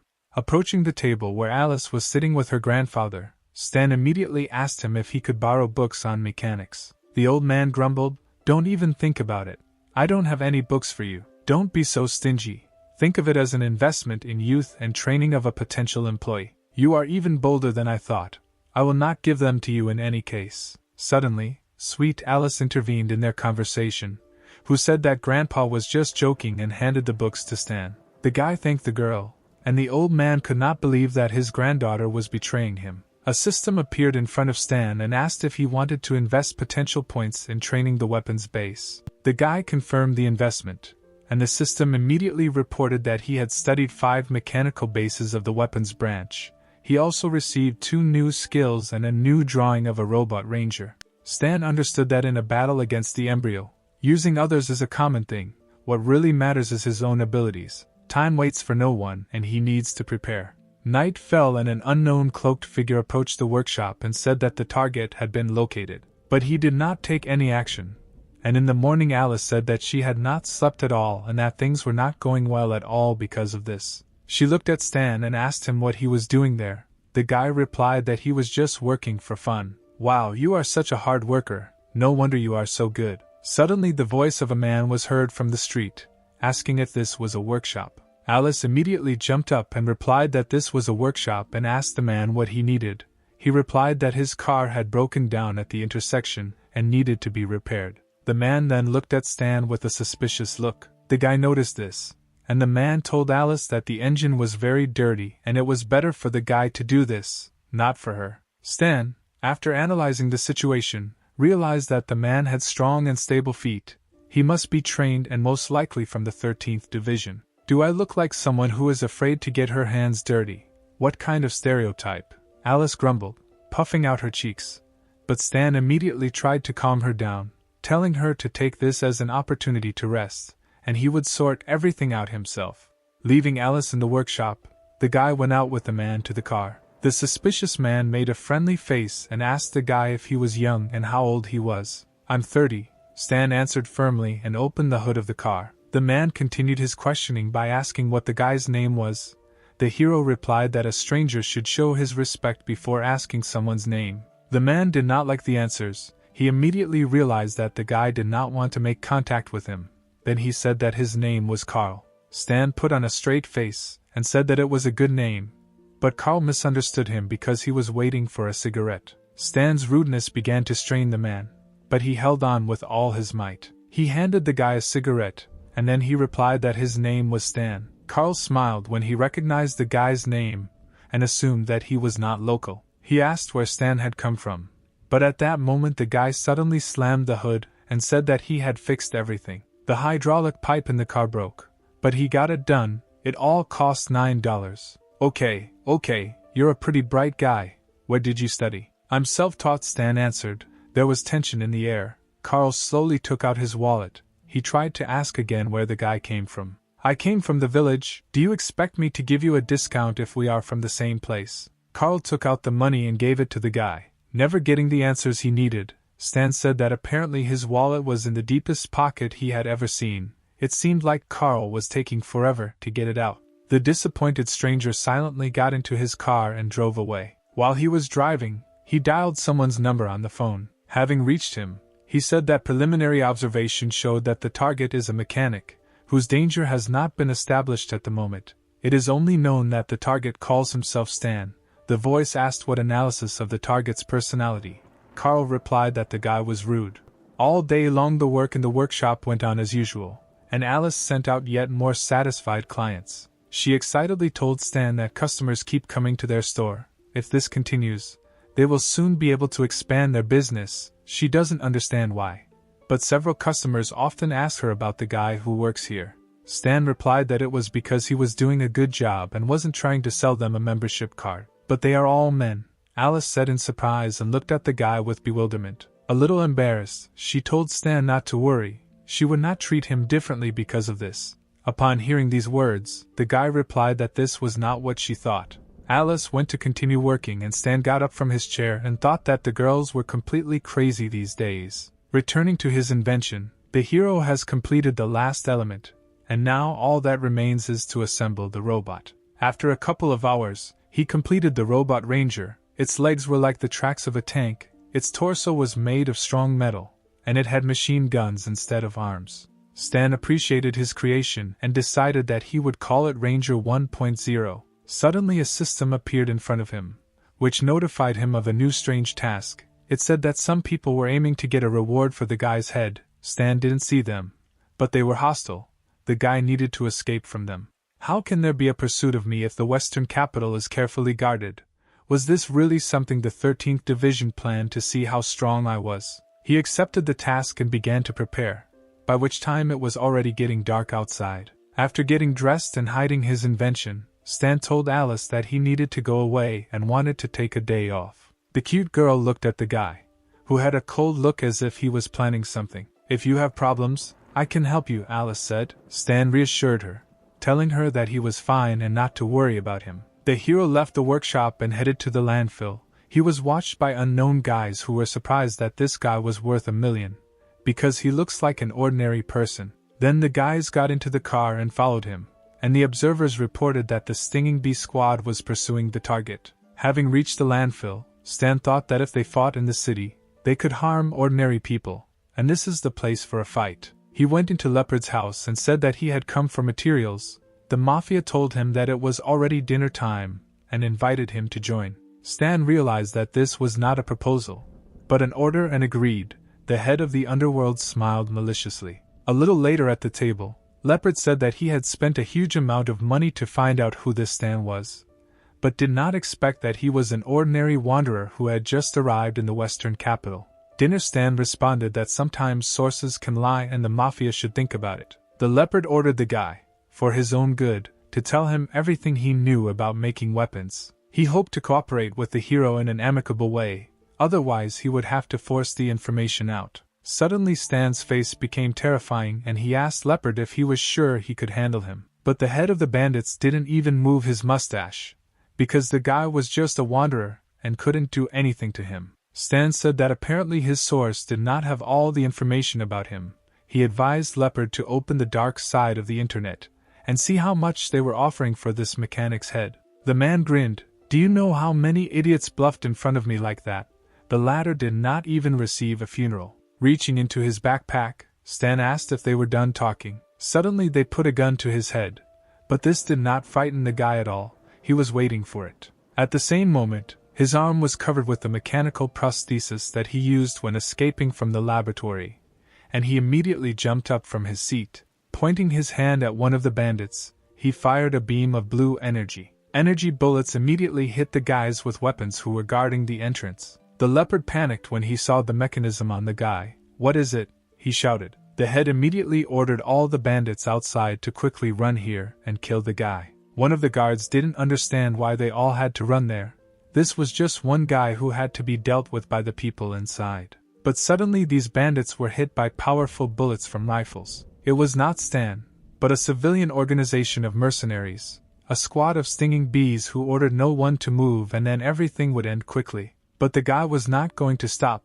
turmoil began and he ran away from two warring factions. They also did not forget about him, trying to shoot him, but he moved too quickly and hid behind the containers. The commander of the special squad ordered Group A to open fire to hold the guy back and get closer. Meanwhile, Group B had to go around and press him from behind. Stan tried to hide behind one of the containers, but Team B quickly discovered him. They opened fire, and the guy leaned out from behind the container to shoot with his hand. The squad dodged and hid, and Stan, taking advantage of the hitch, began to run away to another place. The bandits didn't understand where these mercenaries came from, but Leopard guessed that they had come for this guy. Meanwhile, Stan successfully ran behind another container. He sat down on his knee and began to look for something in his pocket. He took out the game console, opened it, and connected to control the robot. Smiling, Stan said that, in principle, he was ready for such a scenario. His robot's eyes lit up. He is ready for the assault. Suddenly, a huge robot appeared in front of the mercenaries and began spraying them with machine gun fire. The commander was surprised to see the combat robot and ordered to open fire to kill. Immediately the clang of bullets hitting the metal was heard. It seemed to the combat robot that the bullets of the mercenaries could not be bothered. The system informed Stan that he had 27% of ammunition left, and in addition, one sensor was not working. The robot was damaged and required repair. The guy realized that his mechanism would no longer last, but he must end his pursuers here and now. The commander, seeing that the robot had stopped, thought that their attacks had worked, so he ordered the squad to continue shooting. The Leopard noticed that this robot had turned the mercenaries' attention to itself, so now they have an excellent chance to catch the guy. But Stan had a plan for this case. The system window lit up red and reported that the guy had launched the self-destruct system. The hero hid behind the container and covered his head with his hands. The robot stopped functioning. The mercenaries ran closer, but suddenly they noticed that something was wrong with it. There was a loud explosion that shook the entire area and scattered the mercenaries in different directions. The Leopard fell to the ground. He was shocked that Stan blew up the robot right in the city. Meanwhile, the man in the black car who was watching the battle began to swear. After all, his superiors requested a secret operation. Now it will be on all the front pages of the news. He needs to quickly get out of here. A few minutes later, the 13th Division was already on the spot. Having heard the explosion, one of the commanders ordered everyone to lie down on the ground and surrender. The surviving bandits raised their hands. No one wanted to compete with the 13th Division. The Leopard was shocked that they came here. Stan couldn't tell the truth about his head then. He ordered the servants to give him a laptop, entered the guy's name on the internet, and saw that a reward of 1 million had been announced on his head and he was wanted by the Embryon organization for desertion. The laptop fell out of the bandit's hands. He couldn't believe his eyes. At that moment the Leopard decided that enough was enough. He went out with his bandits and voluntarily surrendered. The squad handcuffed them and led everyone into the car. One of the divisions saw the mercenary commander pick up his soldier and ordered him not to move. Stan thought that his entire operation would be pointless if the 13th Division stole his skills after learning about them from the remaining mercenary. Therefore, he fired beams of energy at the commander. This shot was his last. The squad soldier shouted for the guy to raise his hands up and surrender. Stan did just that because his mission was already completed. The system reported that the guy received 10,000 points, and he also fulfilled a secret condition: kill all 6 attackers. For this he receives a skill increase card. Stan was taken for interrogation to the headquarters of the 13th Division. Carl introduced himself. He said that he was an intelligence officer of the National Strategic Defense Star Dragon Division, and this was not the first time they had met the guy. Stan replied that he remembered him. This is the same guy with deep pockets. The second man with glasses ordered the guy to stop joking because they were under interrogation. The man with glasses wanted to know why Embryo announced a reward of $1 million on the hero's head. If he doesn't know, then let him tell all the information he has. Stan said that he is not afraid of the terrible uncle. If they want him to cooperate with them, then they should first show a little respect and let him talk to someone more competent. Stan looked at the 2 men and said that the 2 of them were incompetent. The man watching the interrogation took the microphone in his hand and said that he was the head of intelligence. Now he would talk to the guy. Stan agreed and the interrogation began. The boss asked whether the offender was a member of the Embryon organization. The hero replied that he was. Then he was asked what position he held. Stan replied that he was a logistician studying mechanical weapons. The embryo would never have appointed $1 million for a logistician. Don't lie to us. We have a lot of ways to make you talk, the intelligence chief shouted. Stan smiled and uttered an incomprehensible phrase. He said, Message log, June 4th, Galactic Calendar Year 687, Signal Location, Planet Aquaria, Destination, 8th Base of the Dark Star Planet, Message Contents, Top Secret. Hearing this message, the intelligence chief froze in place. The man with glasses and Carl looked at each other.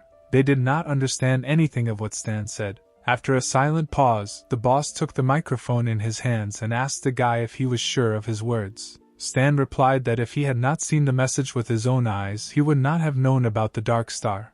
But in fact, according to the game settings, the interstellar powers of the planet Aquaria are still a big secret. The interstellar forces that came into contact with the advanced civilization of Aquaria are called Kidolas. The Dark Star was originally part of Kidolas, but then fought off them and now they are at enmity. If the embryo makes contact with the Dark Star, things will be bad for the Six Nations, so Stan can quickly capture the Star Dragon's attention if he simply mentions this magazine.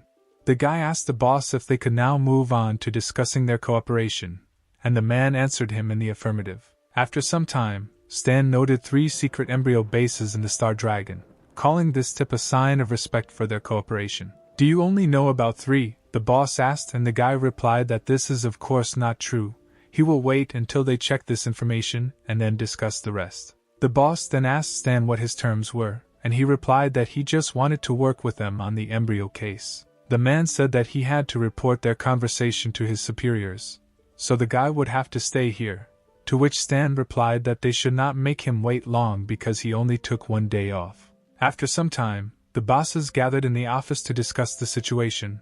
The intelligence chief said that based on the data that they have, they can trust Stan and cooperate with him. Another advisor objected by saying that this information could be false. But another man in a suit said that this was unlikely because he was a fugitive from the embryo, and he could only rely on them to survive. There was no reason to doubt his sincerity. One of the advisors spoke loudest of all that he insisted that the guy be detained and extorted for all the information. The 13th Division did not need to negotiate with anyone. What nonsense! Stan showed us his honesty. We shouldn't push away someone who wants to help us. A quarrel ensued between the advisor and the intelligence chief. One called his opponent a coward, and the other a fool who thinks unreasonably. They were suddenly interrupted by the director, who said that they could both cooperate and control the guy. It would be useful to attach him to their division. The elderly advisor said that since the director insists, they should send the guy to the logistics department, so they can increase the benefit from him. And at the same time, it's better to keep an eye on him, since no one from this department can go outside. But the director replied that they would benefit from him anyway because the guy had experience in combat, so it would be better to send him to the covert operations department and let him fight against the embryo. This way his true intentions would be clear. After a while, in another wing of the base, someone shouted very loudly. A guy with glasses who looked like a scientist looked at Stan's prosthesis and said that this broken thing has 4 levels of encryption. Whoever did this is incredible. The same elderly advisor came to his workshop and asked if the guy could do this. Could he break the device? The scientist replied that there is nothing special in this device, only the encryption is well done. Most likely the creator is an ordinary guy from the village for whom any garbage is valuable. The advisor grinned, asking which of the things the scientist did was better, maybe a sticky bomb covered in clay or a mechanical gun that can't hit its target, or fake breasts with nipples that shoot poisonous needles. Those 2 agents who were hit by their own needles because they put on their breasts incorrectly are still in the hospital. Meanwhile, the intelligence chief was talking to someone on the phone and said that he would make sure that Stan entered the covert operations department. Could this guy really be valuable? On the other end of the line was the same man to whom Stan made a prosthesis. He said that the hero could offer them not only valuable information, but he had a premonition that he would play an important role in their battle against the embryo. Stan was locked in the base, and the next day at night there was a noise in one of the abandoned cities. Tanks attacked the base. The authorities could not believe that the Embryon organization dared to establish a base in their country. Right now they were attacking one of them. The embryo soldiers could not understand where the Star Dragon came from here, because their location was classified. Meanwhile, at the second base of the Embryon organization, Noise also arose due to the roar of the engines of tanks and armored vehicles. The girl with blue hair from the Star Dragon Special Agents Squad was outraged that they had to rest while their leader recovered from his injuries. Apparently their superiors did not consider them to be people. Meanwhile, the guy tried to break into a closed door, who realized that it was being broken into and reported that an intruder had been found. Sirens immediately sounded, signaling that the main security system had been hacked.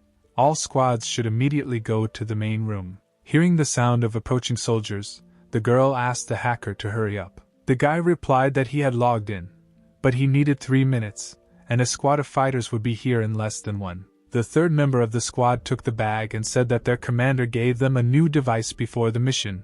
The hacker doubted the new mechanism because only fools worked in their development department. The girl took out a mechanical arm and said that they had no choice. If the data was damaged, then all their efforts were in vain. She decided to believe in the new device. Putting on a mechanical prosthesis, the girl ran and hit the locked door. The door immediately broke through, and the girl was surprised that the new device was so powerful. The hacker said that he would hack the database, and the other 2 members of the squad needed to cover him. The squad understood the order, and they immediately began to deal with the approaching soldiers. A few minutes later the system reported that formatting was complete and the self-destruction system was starting. It was time to run. The girl asked whether he had managed to do everything, and the hacker confirmed that he had downloaded everything. A couple of minutes later there was an explosion, which signaled the destruction of the next embryo base. Meanwhile, at one of the embryo bases, everything was quiet and calm. A man in a suit reported to the boss that the 45th base was destroyed by a star dragon. The head of the embryo couldn't believe his words. He asked how they knew about her. It is not yet known. Perhaps it was Zero. But the leader disagreed with this statement. An ordinary test subject could not find out about something as secret as the location of the base. After dispatching the servant, the man placed his finger on a button that said it recognized the identity and would connect him to a personal line. A hologram of an unknown guy appeared in front of the leader, and he ordered him to secretly check everyone who had access to information about the location of the base, and immediately inform him if he found anything. It was time to cleanse the organization of rats. Meanwhile, the Special Star Dragon Squad reported on the completion of the task.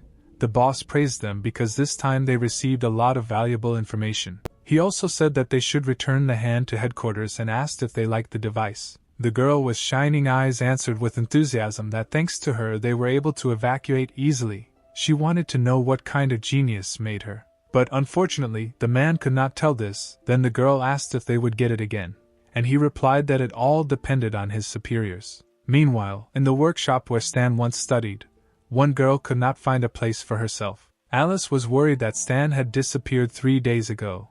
Her grandfather advised her to be optimistic. Maybe he had died. Tears appeared in her eyes, and she asked her grandfather to do a favor for her granddaughter, and ask someone to help find him. Lou replied that when she stole his books, she didn't even think about the fact that he was her grandfather. If so, then I think I should sell all your wine that you hide under the floor in your bedroom. What are you talking about? Do you think your grandfather is so petty? If you just want to find him, then rely on me. After some time, the phone rang in the office of a man with a prosthetic arm. Old man asked what the guy is doing now.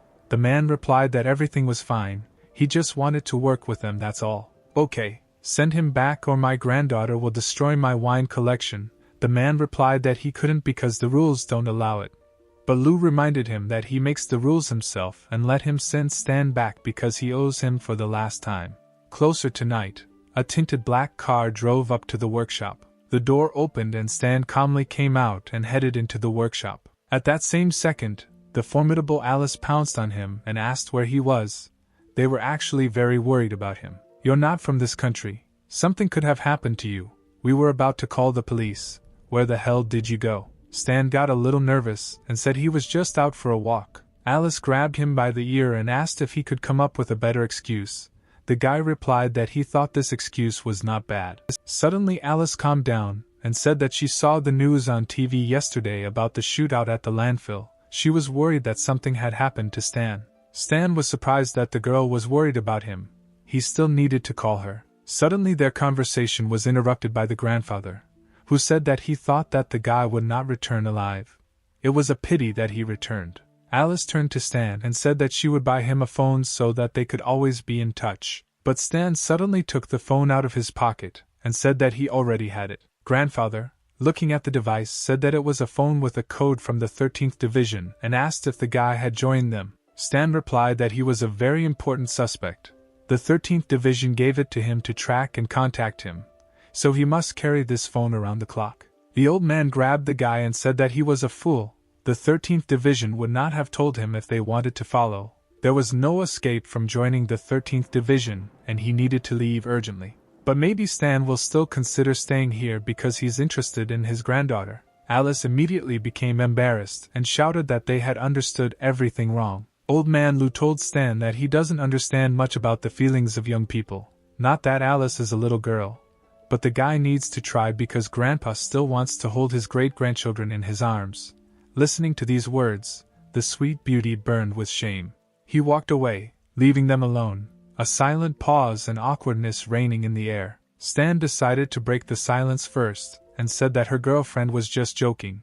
He just misunderstood everything. Alice raised her eyes and looked embarrassed at Stan, who looked away. Then she turned around and said that if the guy says so, then so it is. After these words she left. A few minutes later in his room, Stan was thinking about the fact that most likely he said the wrong thing, and in general, these old people who want grandchildren are so scary. Suddenly he received a message from the system which he decided to check immediately. The system reported that the destruction of the embryo was completed at 2%. It seems that it was not in vain that he provided the report to the 13th Division. Also, apparently the connection to intelligence was recognized by the system as indirect penetration. It was better for Stan to fight the organization himself. He knew that the embryo was definitely strengthening his powers, so he needed to take risks to get new drawings and improve his equipment. The next day, after conducting several experiments, he successfully fused and invented huge exploding bullets. The guy decided that this would be enough, but this is an entry-level weapon, so you shouldn't rely heavily on it. At that moment, the same black division car drove up to the workshop and honked its horn. Stan turned around when he heard the sound of the car and immediately recognized it as the 13th Division. Going out into the street, he asked a man he already knew why they were here. He said that the report he provided had been verified. Now the division believed the guy's sincerity and was ready to cooperate.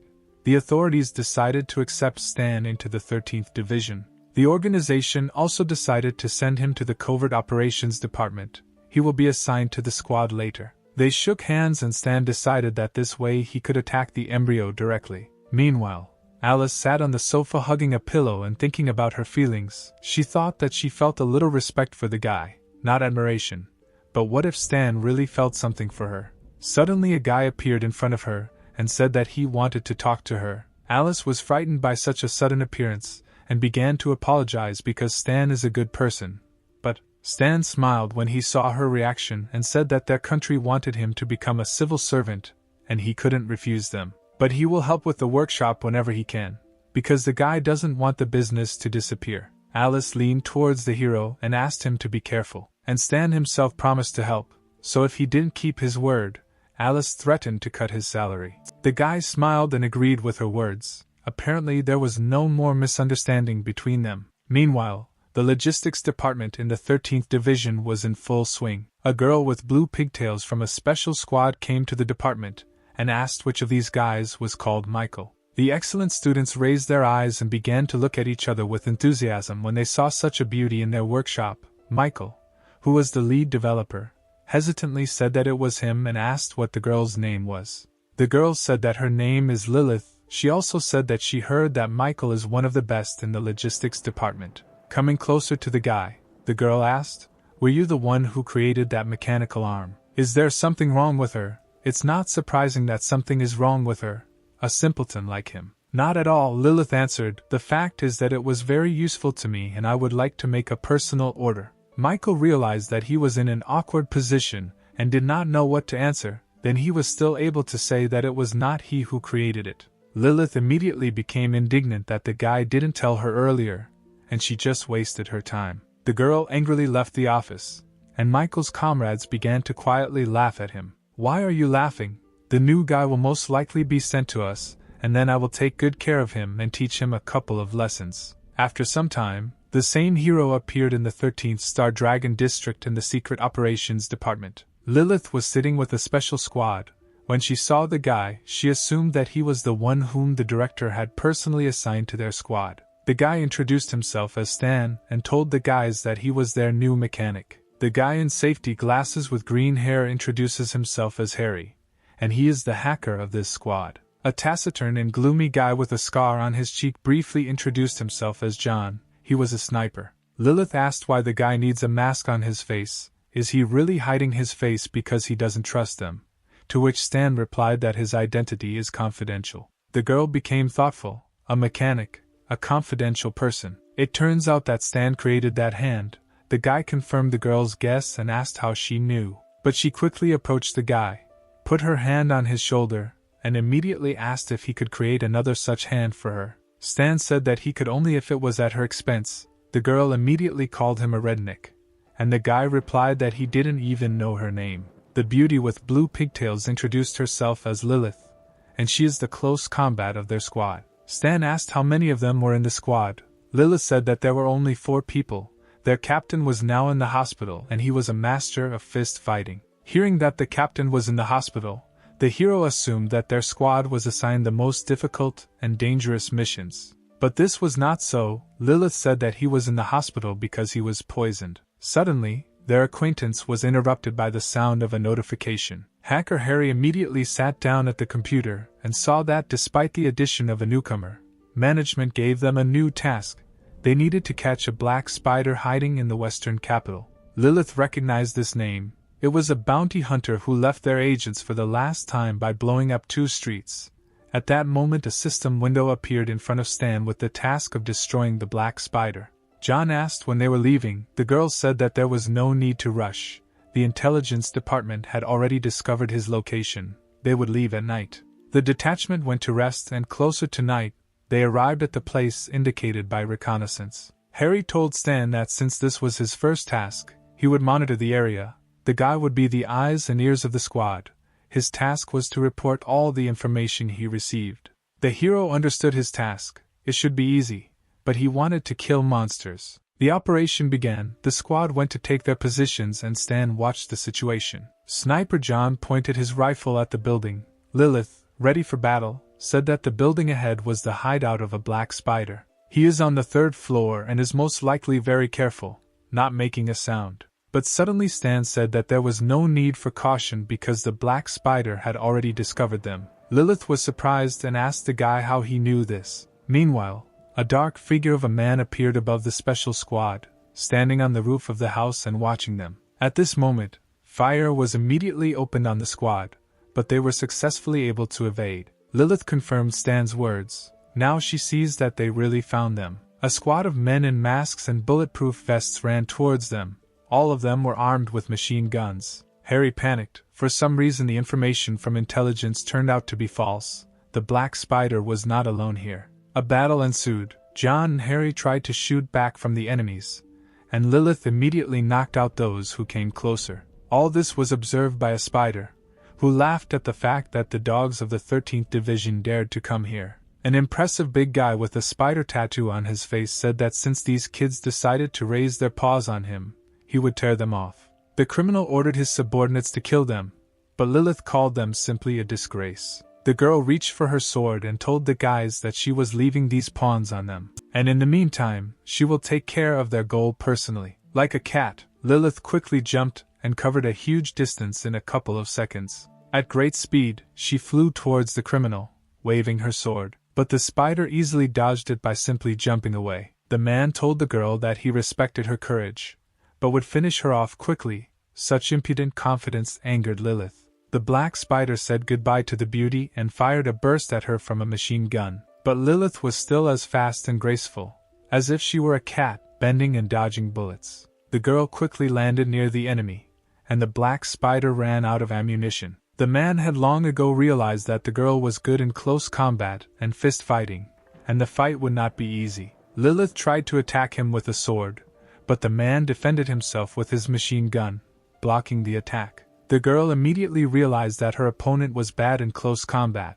This was her chance to win. She jumped and brought the sword to the head of the black spider, bidding farewell to this old man. Then the girl suddenly pressed the lever on the hilt of the sword. The blade immediately lengthened and cut straight into the man's neck. He fell to his knees holding his neck. The criminal could not believe that this knife had become longer. But he suddenly laughed, and said that this was not enough to kill him. Saying that she could not kill him, the black spider began to choke on its own blood, which was gushing from its neck. Ultimately, he fell dead, and Lilith told Stan that he had made an excellent blade for her. However, Stan advised the girl not to let her guard down because the black spider was still alive. "It can't be, he's definitely dead. Look at his face, there's not a drop of life in his eyes. He is a Superman and his strength is not so simple. Take off the mask from defeated enemies and you will see everything for yourself." Lilith returned to the squad, which was looking at the cut and killed black spider fighters. The girl began to mock, "Newbie, I understand you want to prove yourself, but I know everything better than you." However, John was cautious and therefore decided to follow Stan's advice and check everything himself. Taking off his mask, he saw the mark of a black spider on a man. But was it really a man? John immediately fired a sniper rifle at the corpse. Stan told the guys to rip their heads off as quickly as possible. They began to take off their masks and realized in horror that all these people who were attacking them were without faces. Stan continued to monitor the situation with the help of drones. He directed the squad, protecting them from danger. The guy gave out instructions: one dead man clockwise, tear off his head, the second at 4 o'clock. The squad continued to destroy the monsters by shooting them in the heads or tearing them off. This is the only way to defeat unknown creatures. In the end, they killed all but one. John asked what to do with him and Stan sharply shouted that they should not kill him. A zombie-like monster ran towards them, and the hero told the fighters to break his arms and legs. The creature with the spider tattoo said that they couldn't kill him. It wasn't worth wasting their time and energy. But suddenly John grabbed him and began to twist him. The black spider did not understand how they guessed about his strength. It was parasitic copying. Once in a certain period of time the spider can create copies without faces. Clones follow it within a fixed radius, and it can endlessly reincarnate into nearby clones. There are only 10 here, and he hid the rest all over the world. The black spider couldn't believe it. He asked who this guy was and what he knew about his ability. But Stan didn't listen to him. He looked at the system that gave him 4,000 points just for catching a spider. The guy was disappointed with such a small number of points. The heroes successfully completed the mission and returned home. Stan was released to the workshop to his girlfriend. Alice thanked the guy for expanding her workshop. Very soon she would be able to use the new premises. Stan was happy that he received many orders from agents for a retractable knife after advertising Lilith. At this rate he would soon be rich. Meanwhile, in the Star Dragon, one of the bosses was very dissatisfied. The man was furious that Stan wouldn't give them his blueprints. The advisor suggested a solution to this problem. You just need to find someone who will sell this retractable knife, and they themselves can copy its drawing. The authorities decided to do so, and the next day sent a messenger to the Secret Service Department. A friendly guy asked the guys to sell him one of the knives that Stan made. The formidable Lilith said that the guy might not even dream about it. Everyone knows that even if they just copy the drawing, they can't do that to people. After these words, the people from the secret department turned around and began to leave. The messenger begged them to stop. They can't do it themselves. They want to steal it. They'd be ashamed. We won't sell it at any price. However, there was a man for whom money was more important than principles. He took out a knife and asked the messenger if this was the thing he needed. The guy asked to name the price and the seller asked for $30,000. All the other employees looked at the scoundrel disapprovingly. The price was too high. But the messenger was ready to buy a knife for any money, so they shook hands and the deal was a success. After some time, the advisor brought a knife to Michael and asked if he could make exactly the same one. He replied that the work was done roughly and there was no code. He could easily recreate the drawing. The advisor promised that if the guy succeeded, he would no longer have to serve in this department. He would be promoted to the research and development department. This offer suited Michael. Meanwhile, Stan was relaxing in the workshop when suddenly he received a phone call. In what sense have all the agents cancelled their orders? How did this happen? Just recently everyone needed the guy's knife. Lilith, on the other end of the line, said with dissatisfaction that the development department had copied his drawing and was going to do mass production. Stan looked at the knives that he had already made. He was angry at the bosses for treating him like this. If so, let them not blame him for his rudeness now. The next day the guy came to the clandestine weapons company. They assessed his product and asked if he could supply it on an ongoing basis. But Stan had another offer. He brought 1,000 knives and offered to sell each for 5,000, and he also wants to sell his drawing.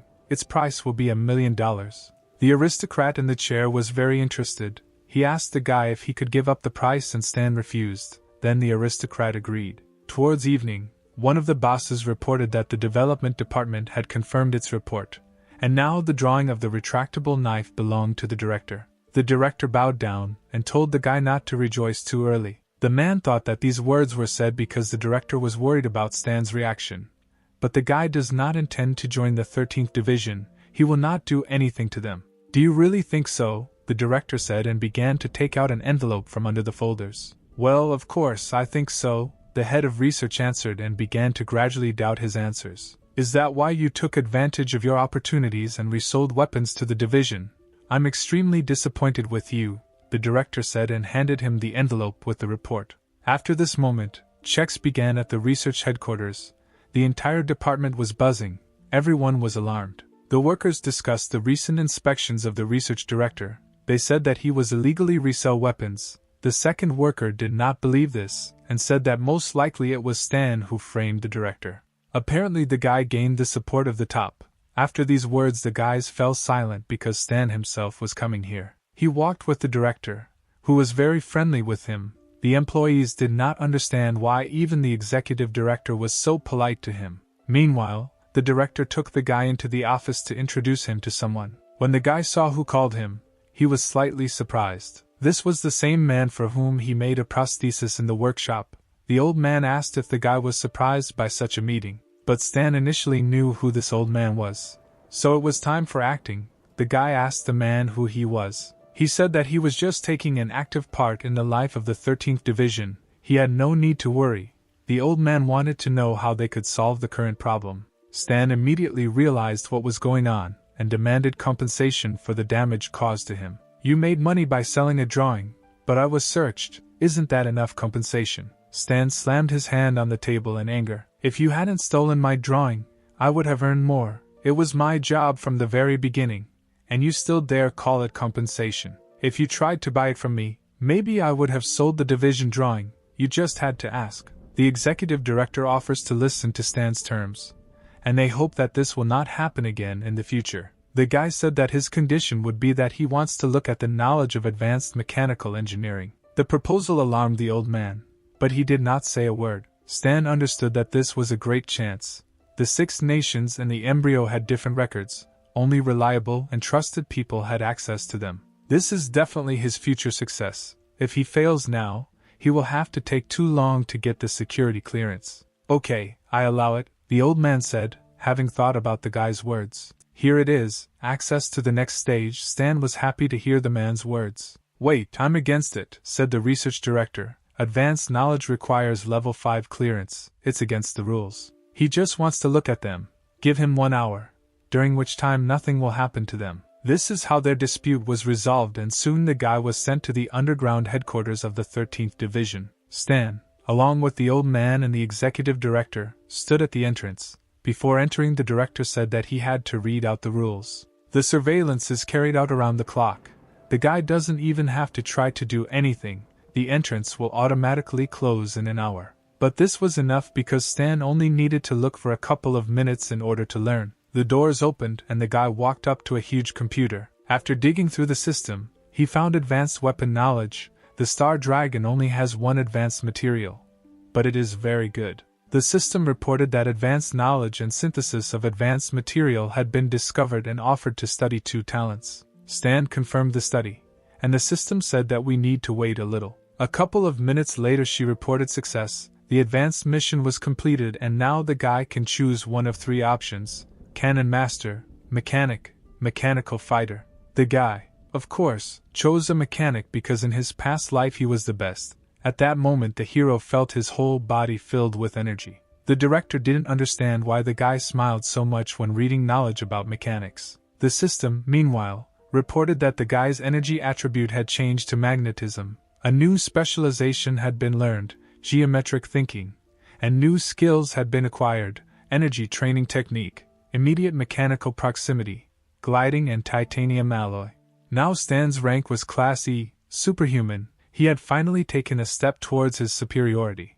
But don't get too arrogant, because he still has a long way to go. The next day the guy returned to his home workshop. After increasing the level, his aura began to emit magnetism, which is quite unusual for the mechanic class. Aura is the basis of superhumans. After learning the techniques of pumping up the aura, his strength will begin to grow unusually quickly. It's a pity that training requires experience and stamina points, and since he also needs to make weapons, he will be able to train twice a day. Suddenly his phone vibrated. The guy took it in his hands and saw that Lilith said that the captain had been discharged from the hospital, and he was asking everyone to get together. The next day, the hero went to the Star Dragon Secret Service Department. The scoundrel who sold the knife told his colleagues that Stan said he would no longer sell him his weapons. Well, just think, he is just a pathetic mechanic. If a man really needs developments, he will pay someone to resell them to him. But suddenly his colleagues turned away from him, pretending that they were working. The guy did not understand their reaction, but it was all because Stan walked past them. A few minutes later the guy came into the room where their squad was gathering. Lilith was already waiting for him inside. A pumped-up man with red hair and a gloomy face asked the guy if he was the newbie. Harry said that this is their captain. In general, they only hire new people if the captain agrees. But the authorities took care of Stan's candidacy, since the captain was then recovering, so he might be a little surly. The man took the Mandarin in his hand and said that he had not introduced himself. He was the captain of a special squad and his name was Wei. Stan thought it was a strange name because it was very popular in China and people often joked that if he was called that, it meant his parents didn't care about him. The captain continued, including you, we will be 5 people on the team. You will deal with logistics and supplies. I will be honest, you have no experience, and I do not believe in your abilities. I will remember all your instructions, and if you do not live up to my expectations, no matter who makes a mistake because of them, I will immediately throw you out of here. Did he really think that you can get everything for money? You can now even get into the Secret Service Department through acquaintances.